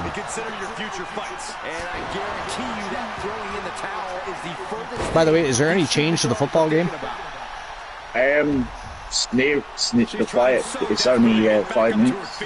It just went to the 90th minute, and it's only 5 minute added time, and also still leading by 2-1 at the moment. 2-1, okay. Poor Luke's probably holding his breath right now, gritting his teeth, getting ready to throw an object at the TV just in case. And then afterwards he'll visit the shrine to calm down a little bit. Have a little relaxation session, if you will. Love ribbon Luke about Mickey James, though. He loves the shrine thing, though. You know, he's a good sport. He knows that we're not bullying or making fun of him just to make fun. He knows it's all for fun and good times, and he goes right along with it. I mean, I hope anybody doesn't actually think he spent $589.79 on a pair of Mickey James panties from eBay. If you did, I guess I did my job well. But it is 1-1. Oh, testicle first on the shins. That is twice Julia. I mean, she's gonna bust her testicles eventually if she keeps that shit up. Damn. Matches like this are what it's all about. Oh, look at this. Oh, that'd be terrible if she farted right now. It is 2-1. Amber Extreme pulls ahead. 7 minutes, 17 seconds remaining. 2-1 Amber Extreme. And just raking it, trying to go for it again. Wow. Looks like the champ is going to retain. Just wow. And that's a fall. 2-2, just like that, and Amber's face continues to take a beating tonight. She may want to go to a dentist after this match. Like, just flat out. Gonna have to fix those pearly whites. Or it might be pearly reds by the time this match is over. 3-2. Man, it's back and forth. So back and forth. They know each other very well, though. This is far from their first match together. Far from their first match together.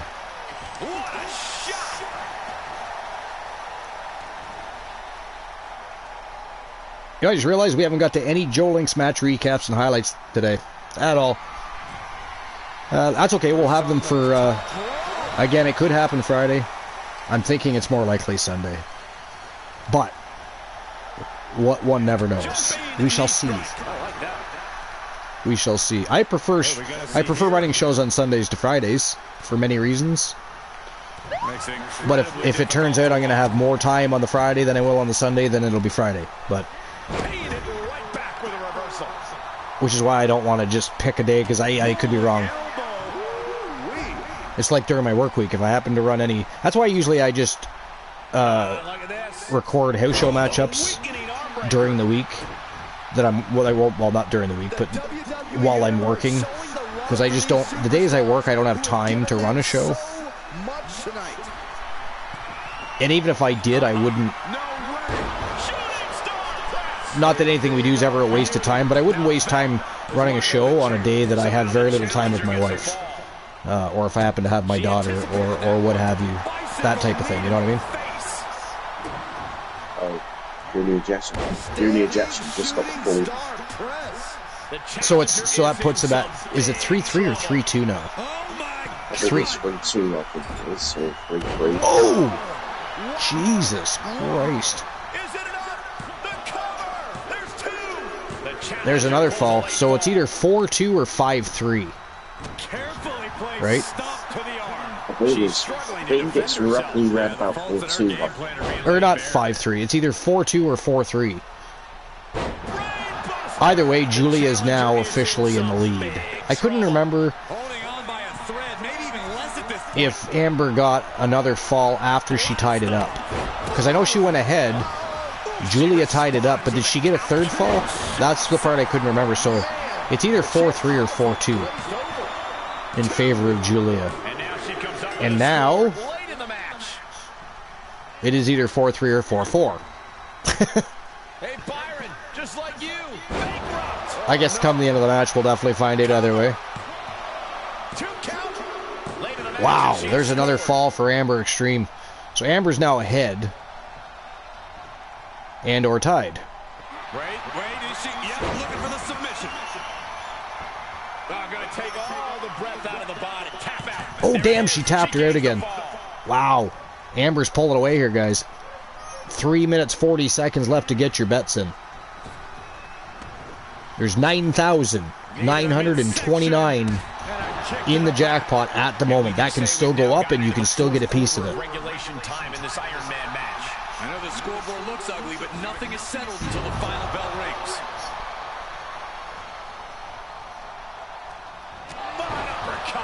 Man, vicious European uppercut. Oh my God! Yo. A double moonsault. Are you kidding me? 2 count. There it is. The challenger scores a fall. That's a fall, but I don't know if that ties it, or if she's still one down. Again, there's just a little bit of a gray area there that I can't remember if Amber. There's another fall, so man. Could be in the lead, I think. I'm not sure. Yeah, Julia might be back in the lead, or it might be tied. It's just again, after Julia made it 2-2, I don't remember if Amber got a third fall, or if Julia got the third and fourth fall first. Either way, Julia's ahead right now, I believe. And or was. These guys are just getting fall after fall on each other. It's nuts. What a match between Amber Extreme and Julia Jackson. Wow. You know, at this point, it doesn't even really matter who wins. I think they both win this match. I think they both win this match, regardless of who actually does. Oh, there's some revenge for Amber Extreme, right in the chinny chin chin.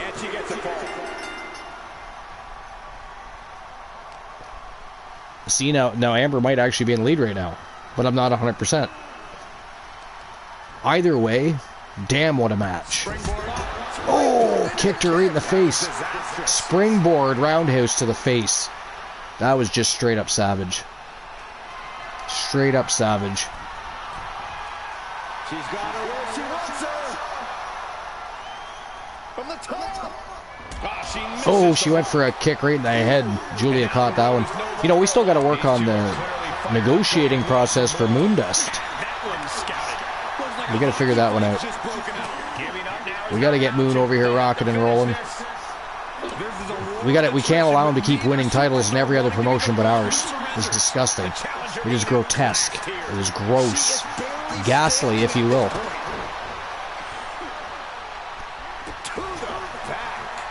I do believe it had something to do with Showcase. I'm gonna have to maybe after the show, Moon, if you got a little bit of time. There's another fall by Amber. Holy shit, 43 seconds left. Fucking Amber might pull this off.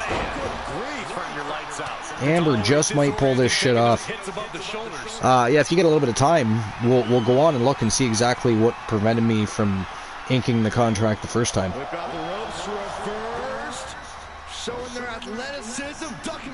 Look at that. The athleticism of Julia Jackson is absolutely astounding. I mean, they're both great athletes. There's just something about those gals from Team Honeybee Wrestling, though. Oh! Can she get the pin?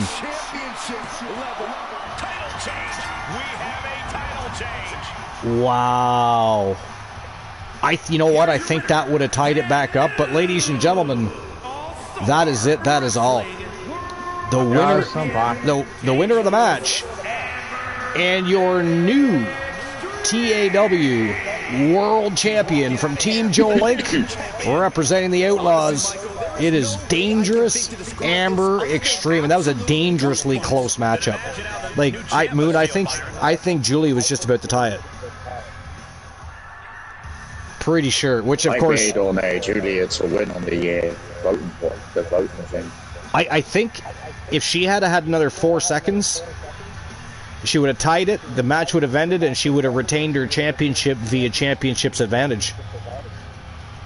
How you guys doing? Well, I'm feeling great, thanks. You're feeling great?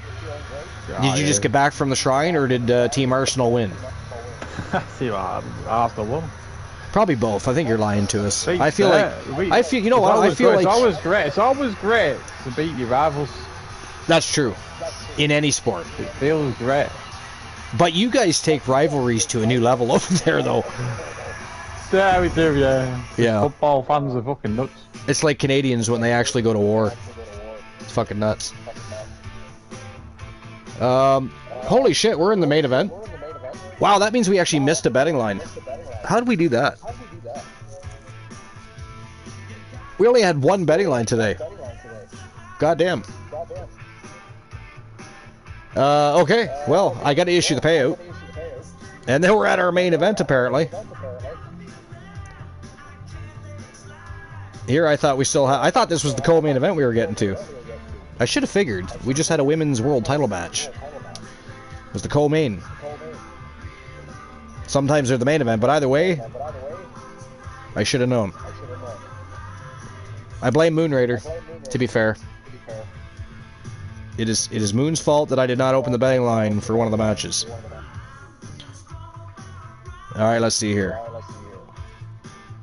So the winner of the match, Amber Extreme. And nobody bet for Amber Extreme. Nobody.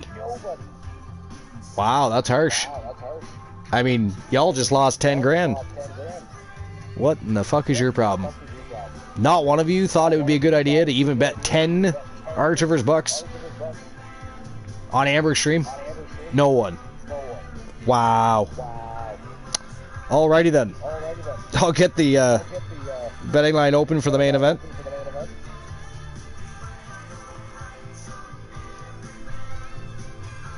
And this main event, of course, is for the World Championship in the men's division. As you can see, JC from the Coalition, Mufasa from TDL. He's a multiple-time champion, singles champion, and tag team champion, as is JC. Gunther, who's had an amazing season, of course, is the third man looking to dethrone the longtime champion, RJ from Team RJ 404 Wrestling, or 424 Wrestling. Sorry, not 404, 424. RJ 424 Gaming. Not not wrestling even. I fucked that right up. He is gonna giggle his ass off and message me after watching this show later. I fucked up your name, RJ. I apologize. Also Moon's fault. Just saying. I blame Luke, but he wasn't here long enough. He took off on us to watch football. Even though Moon was here the whole time, watching the same football game, Luke was like, fuck you, the football game's more important. Goodbye. But anyways. Alright, so who walks out TAW World Champion? We got JC. Actually, can somebody pull up the... I guess it would be not the former championship history, but the current TAW champions, and see how long RJ's been champion? I feel like he's been champion a couple to few months.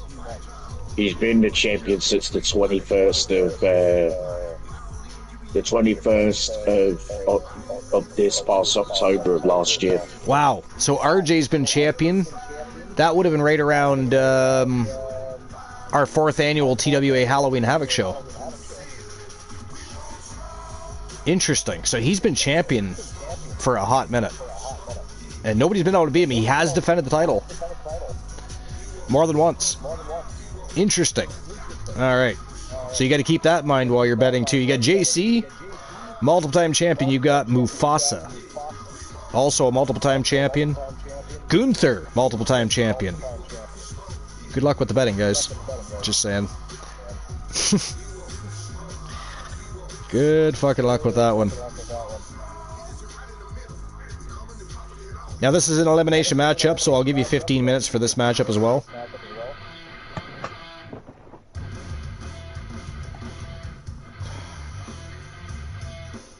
And there we go. Betting lines are open. You guys got 15 minutes to rock it out and decide who you think's winning this matchup. Y'all did not get it right last time though. Just putting that out there. Not one of you thought it'd be a good idea to bet on Amber Extreme.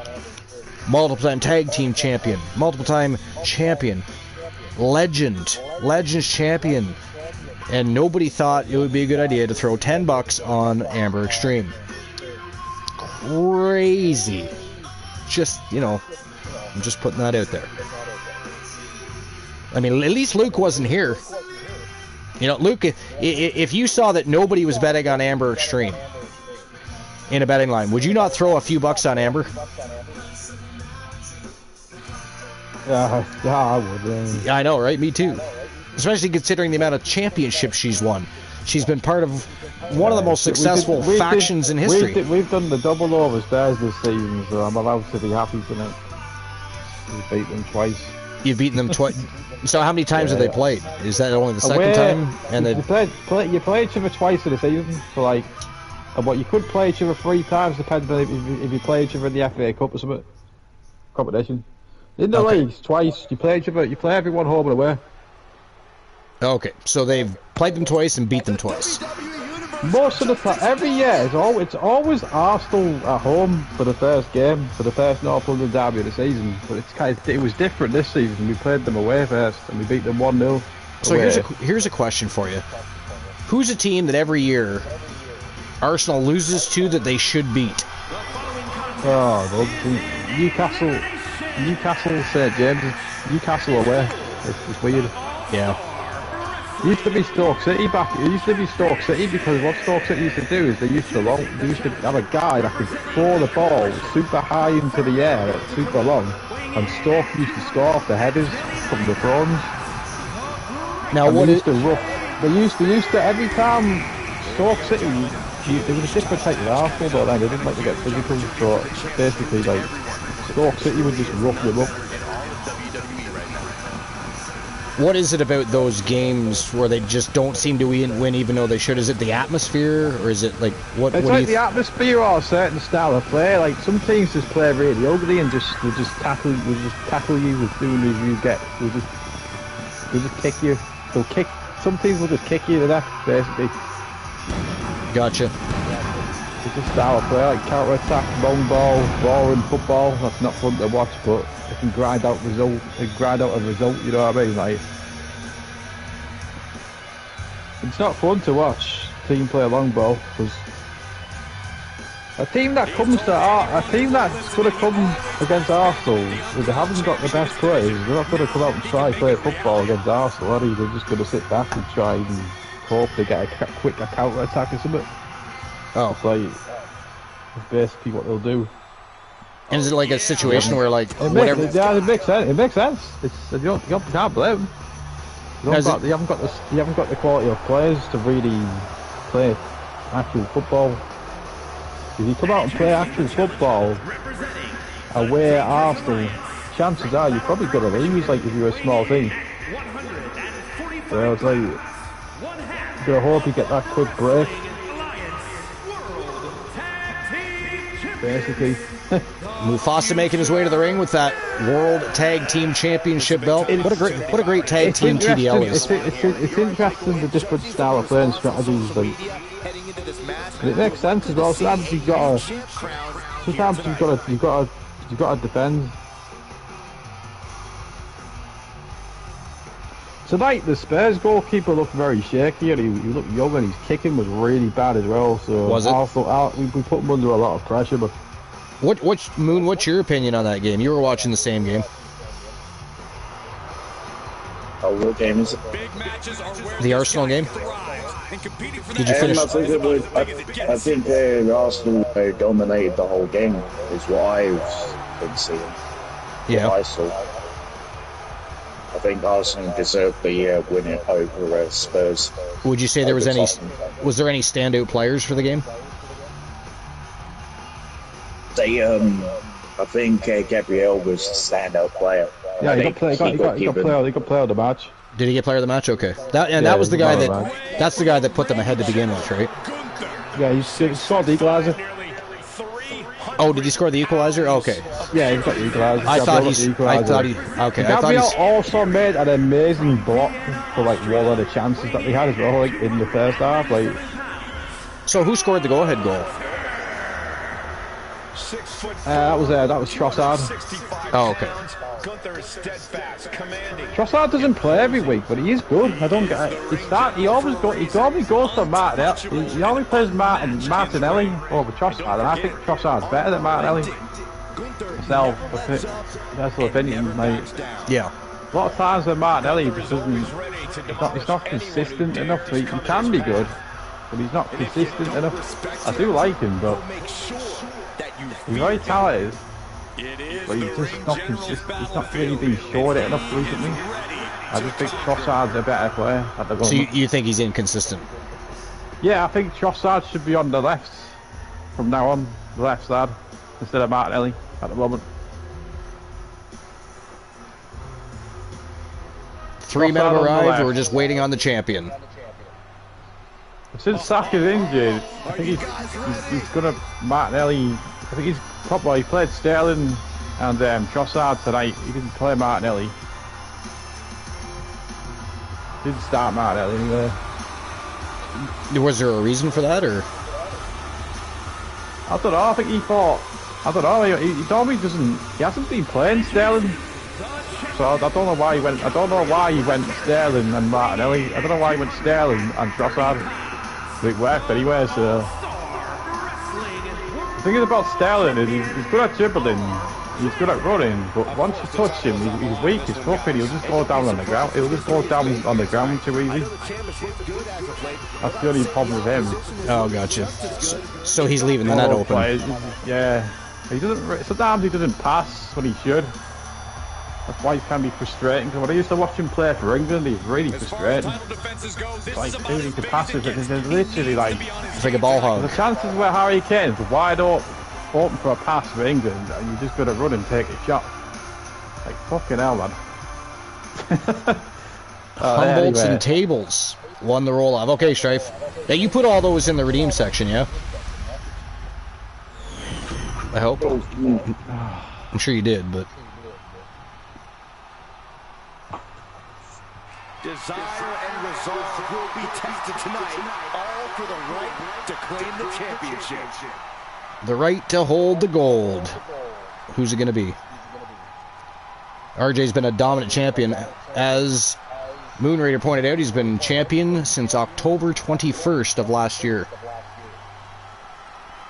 He has defended it multiple times. Count anywhere. We've seen this type of match devolve pretty quickly. That's the beauty. And he would have retained his championship at Slammiversary. It's about making a statement to the whole locker room. The thing is, well, every time Son is a fantastic player for Tottenham, I will admit that. And every time he gets the ball, I always think it's a danger as soon as he gets the ball, because I just know he can score. It's like it's one of those players. Stinging kick. Very good. Who's the best player in the league right now? Like the whole league, not just your favorite team or whatever, but or unless he's on your favorite team. Whole league. Yeah. Best strike. I think the best striker. Well, best striker is probably Haaland. Haaland for Man City, but Man City have dropped so many points. Have dropped so many points and they've lost loads of games. And this is like a big shock because it's how dominant they've been for the last 5 years. It's like Man City have dropped off to the point where I don't think they're gonna win the fight. I don't think they're gonna win the Premier League. It's between Arsenal and Liverpool, really. Really? Yeah. I mean, it's good for you. We're gonna have a different team win it for the first time in 5 years. It'll be Liverpool or Arsenal. Liverpool First time in 5 years, eh? Yeah. It's like the Golden State Warriors, basically. Hell, my favorite sports team hasn't won a championship since 1967. We haven't won a Premier League. We haven't won the Premier League since 2003 or 4. So can anybody guess what my favorite sports team is by that? Toronto. Yeah. Mate, really. Fuck you for knowing that. The shit, man. How dare you? You know what's sad? Is there's been many years where not that bad. No, they just can't get it done in the playoffs. It's weird, but there's been many years where on paper it looks like they should win every game with the talent and I've watched some fucking games. I've watched a couple of their games and they actually are pretty good. Yeah, I know, but they again, two problems: they can't get the job done in the playoffs, and they still need consistent goaltending.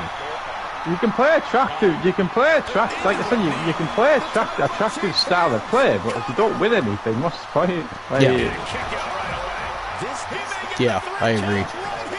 Oh, is this false count anywhere? Is it to do with the coach or something? Sorry, say that again.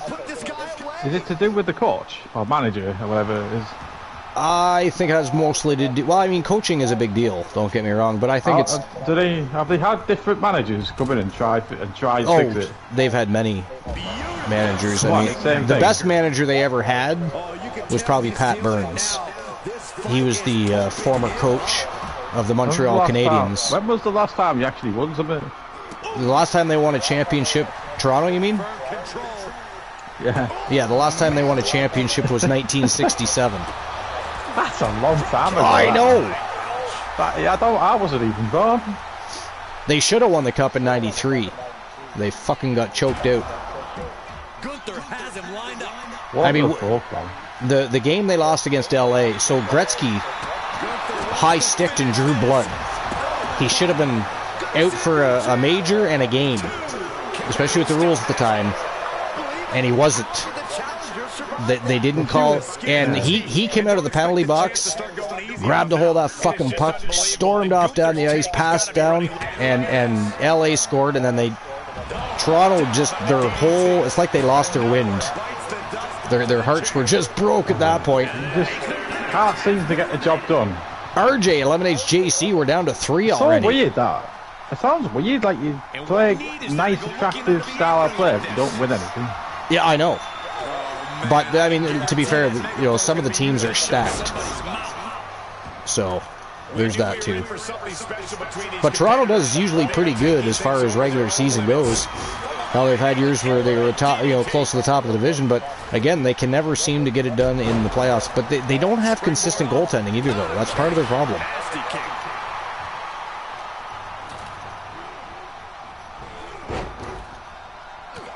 The challenger not looking good right now.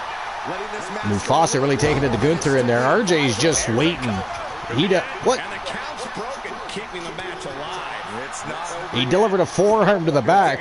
Mufasa fell down on Gunther and the ref counted. Did y'all see that shit? That's funny. Oh man.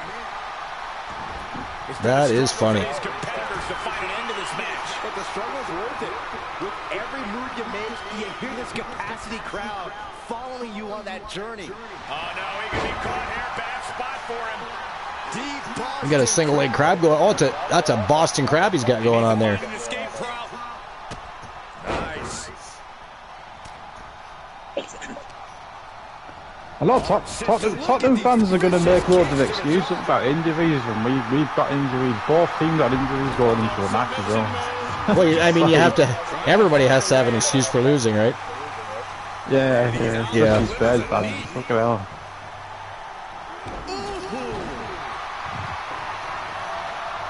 It's mainly their fan base that I can't fucking stand. They just fuck with it. I mean, they're bigger than Arsenal when they've won one trophy since 2006. One fucking trophy. And even when they were the better team for even when they were the better team for about 3 seasons, they still didn't win anything. Arsenal won trophies in the worst times. Spurs were actually a better team than Arsenal. Like I said, my favorite sports team hasn't won a championship since before people were on the fucking moon. Yeah, so I mean, I'm lucky to have never seen my rivals win anything. It's like a family tradition, though. That's the team we chose to always follow. One fucking trophy they've won. Who did? 2006. One trophy. That was the last time they won something. Not one trophy for Spurs. Not one. RJ! Oh, nails Mufasa right in the head with a megaphone. When they got to the Champions League final, I was really wanting Liverpool to beat them, and thank God Liverpool beat them. Oh, tornado kick to the face. Holy shit. Mufasa might be done after that one. No, he kicked out. It is still a 3-on-3 affair here. What do you think of Raw? What do you think of Raw? I actually thought Raw was a better show this week than it was last week. Yeah, no, so did I. What do you think of last week? What do you think of Lara? It was the new Intercontinental Champion, absolutely deserving. Do you think Lara should have went over Dakota Kai? Yeah. Yeah. Dakota Kai mostly deals in tag team and faction situations. Yeah, she stepped up and she did a great job, and she was really good in the tournament. But Lyra is the one that was the correct choice. And if Dakota Kai wants to win singles titles, then she should go off on a run. The women's. I am a Lara Valkyria fan, to be honest. I do like it. You do. Yeah. Ooh, guitar in the head from Mufasa. She's British. She's Irish, but she's part of the UK, I guess. So. Is there like a ghost in the ring? Why in the fuck was that garbage can moving around the ring? I mean, I was paying attention to one specific part of the ring, so I don't know what actually happened. Oh, the champion, Mufasa, eliminated the champion. It is Mufasa versus Gunther for the Twitch All-Star Wrestling World Championship here. I'm happy for Lara. Yeah, no, me too. I'm happy for Lyra too. Yeah, me too, absolutely.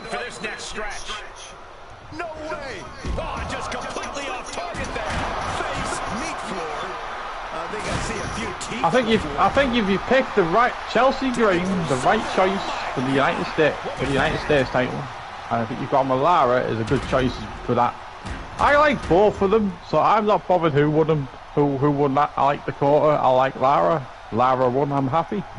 I'm just glad they finally have a U.S. and Intercontinental title for the women. If Dakota Kai won, I'd be happy as well. Whatever. That doesn't really bother me. But Dakota Kai is normally a tag team wrestler. Normally, yeah. Well, that's what I mean. That's why it doesn't hurt my feelings that she didn't win. Because she's probably going to go right back to that. Which is fine. But if she wants to win singles championships, she needs to go off on her own for a bit. She can still be part of the faction, but she needs to go off and wrestle a series of singles matches. A lot of times she's got injured a few times, hasn't she, like recently, so maybe... I mean, that'd be like having your tag team champion just jumping up and challenging for an IC title match or a world title match. Yeah. So, being part of the tournament, yes, but the winner, they chose the correct person.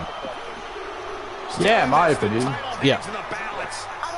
I think looking back at it now, right? I thought Dakota Kai probably should have won, but looking at it now, I think looking at it now, I think the right person would. Yeah. I've changed my opinion. Does that make any sense? Oh, another kick out. Gunther just about had him there. Does that make any sense? Like, I originally thought Dakota Kai was the right person to win it, but now I think about it, Lara is the right choice, actually. Yeah, no, she is. What you just said to me there about the factions and all these tag teams. Yeah. I think Dakota Kai could get a moment later on. I mean, Dakota Kai's not known for her singles matches. Lara's younger. But she's athletic, she's good in the ring, so it made sense to have her in the tournament. You know. Yeah. Again, if she wants to be a singles champion, she needs to get into some singles matches more often, and not just tag team situations. Definitely. Otherwise, we should have a few tag team champions that are challenging for other titles. Oh, that's it! Look at that, he did it!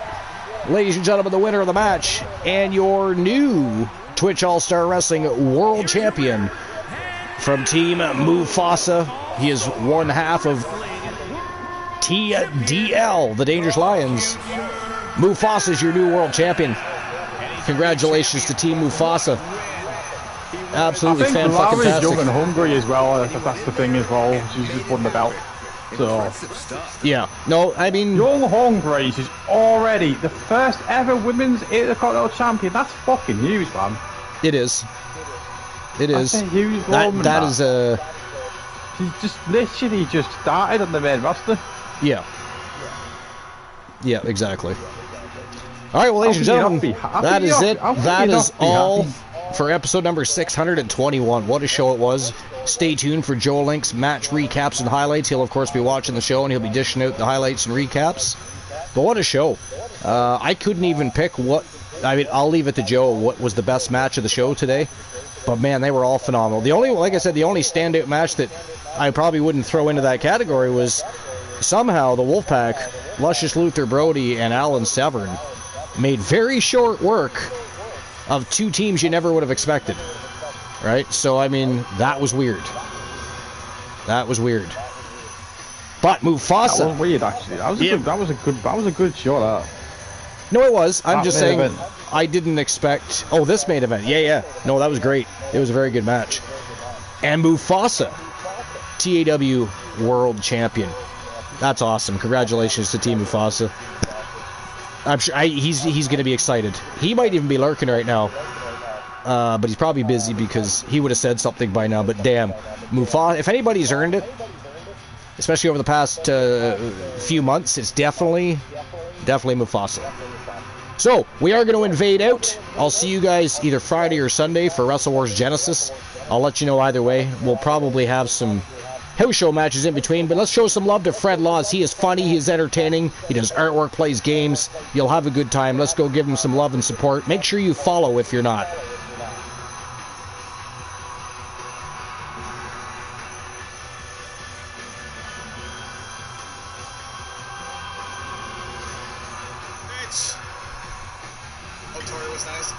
I like kind of turned that. I like kind of turned.